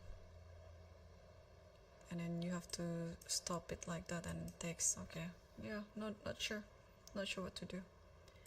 Anyway, instead of taking, he played rook e1, so g takes f4 and then rook f5, playing with fire, to be honest, because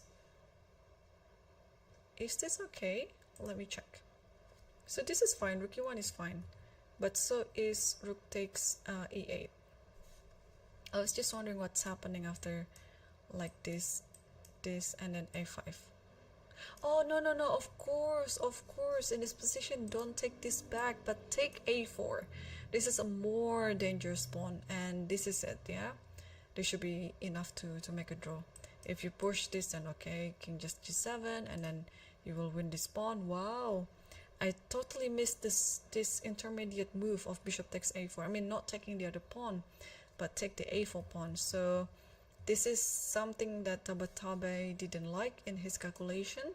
So that's why he chose to play rook e1, and after g takes f4, rook f5, and then rook e4. Just simply, wait, really happened?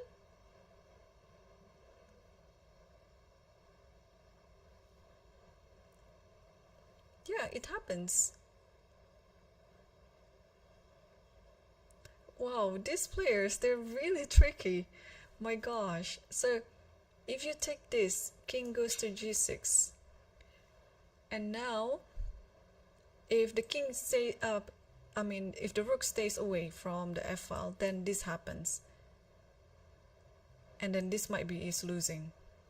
So you have to keep an eye with this pawn by playing king f8, rook f8, king g7, and this might be is the repetition.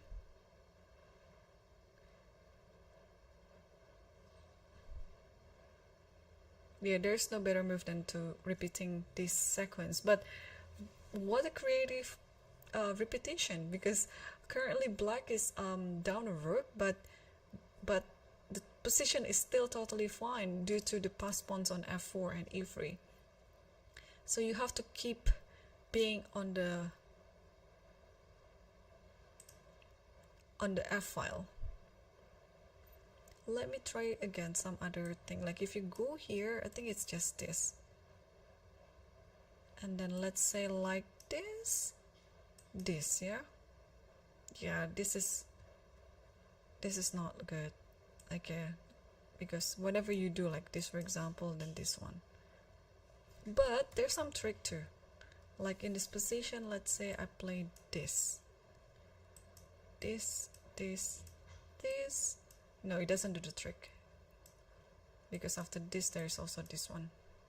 And it should be fine. Yeah, so now there's no escaping the draw then. Both players have to repeat this.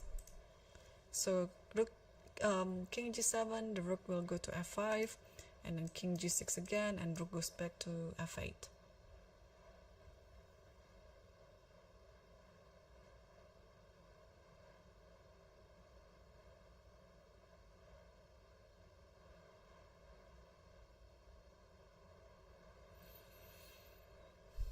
Okay.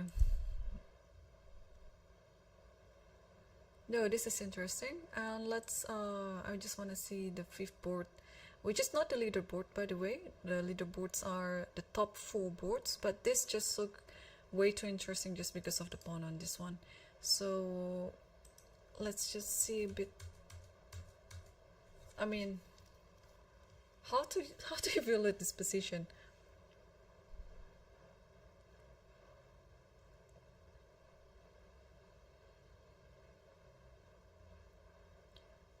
The rook is about to, I mean, the queen is about to take on g3. Then it's really dangerous. Queen f1. So now if you take this, then queen here, then you kind of like have to takes, but this position is fine for white. So you shouldn't exchange the queen. You should keep the queen on the board, but what do you do? Maybe playing here with the idea of bishop d5 maybe? This is possible. No, this is a very critical position in the game now.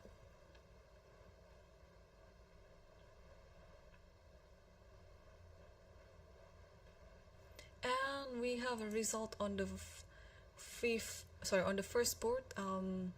It's a draw. Players are signing their score sheet right now, and yeah, we see this repetition finally happen. Well, maybe he didn't repeat, but he's offering a draw, and it is understood by both players.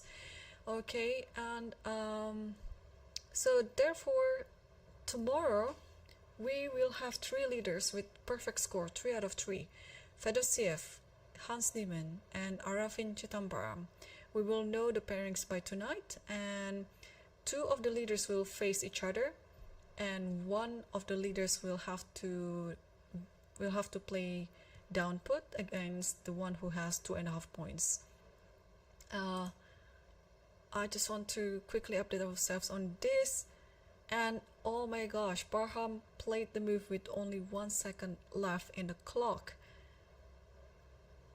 This is totally exciting. I mean, alright, Puranik still has 5 minutes in this position, but the king looks quite exposed, and there's also some strategy that you shouldn't think too much, because otherwise it gives your opponent some time to also think about his position. But if you think a bit too fast, then you might make some mistakes. So what to do in this position? Bishop d5 is coming. So maybe rook b4. But the thing with rook b4 is this might happen. Something like this. And you might actually be losing, because you have to stop the pawn, and now checks. And now whatever you do, there's always knight check here or bishop check here. So rook b4 is definitely not the move. But what else can you do in this position? I see some move was played. So queen f4, and Parham played queen b1 check, king h2. Unfortunately, the knight is pinned, otherwise the knight would have jumped to g4.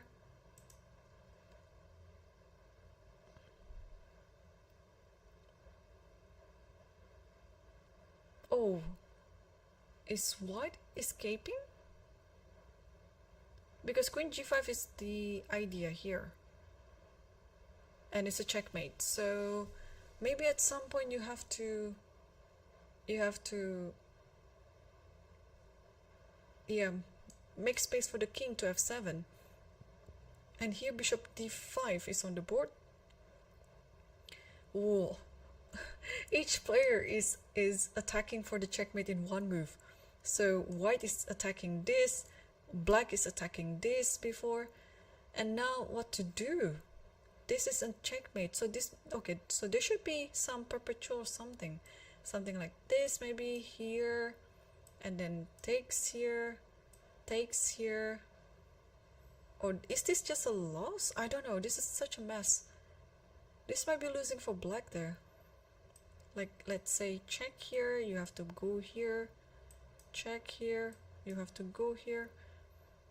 Oh, this is actually happening right now, and Parham might be just losing. Yeah, we have this position up to here. Oh, queen g8 even was already on the board. And of course, after that, king e7. And now, even after you take this, this is still fine. You don't have any checks after one move. And then some mate is coming along, like queen d8, queen e8 later, just trying to get, and then queen f8, and then something like rook g8 or something. And I think Parham resigned after queen takes d5. Yes, and therefore brings Puranik to 2.5. This is again, it's almost like yesterday. Yesterday we have 5 decisive results in the top 5 boards, but today we have 4 decisive results. And even the only draw in the top 5 boards, board 1, it's also like very fighting until the end. So it's been very exciting for the first 3 rounds in the Sharjah Masters 2024. And this is such a nice win by Puranik. As we remember that Parham was sacrificing an exchange before, but okay, maybe he was under time pressure or anything. He was actually in control, but now, yeah, Puranik showed a better game and won the game in a very nice fashion against Parham Maksudlu.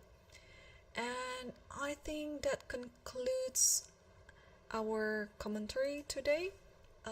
So tomorrow we will be coming back on the same time at 3 p.m. Dubai time, Sharjah time, 11 a.m. UTC. So, and tomorrow we will have 3 leaders in the master section: Salem Saleh, Hans Niemann, and Aravin Chitambaram.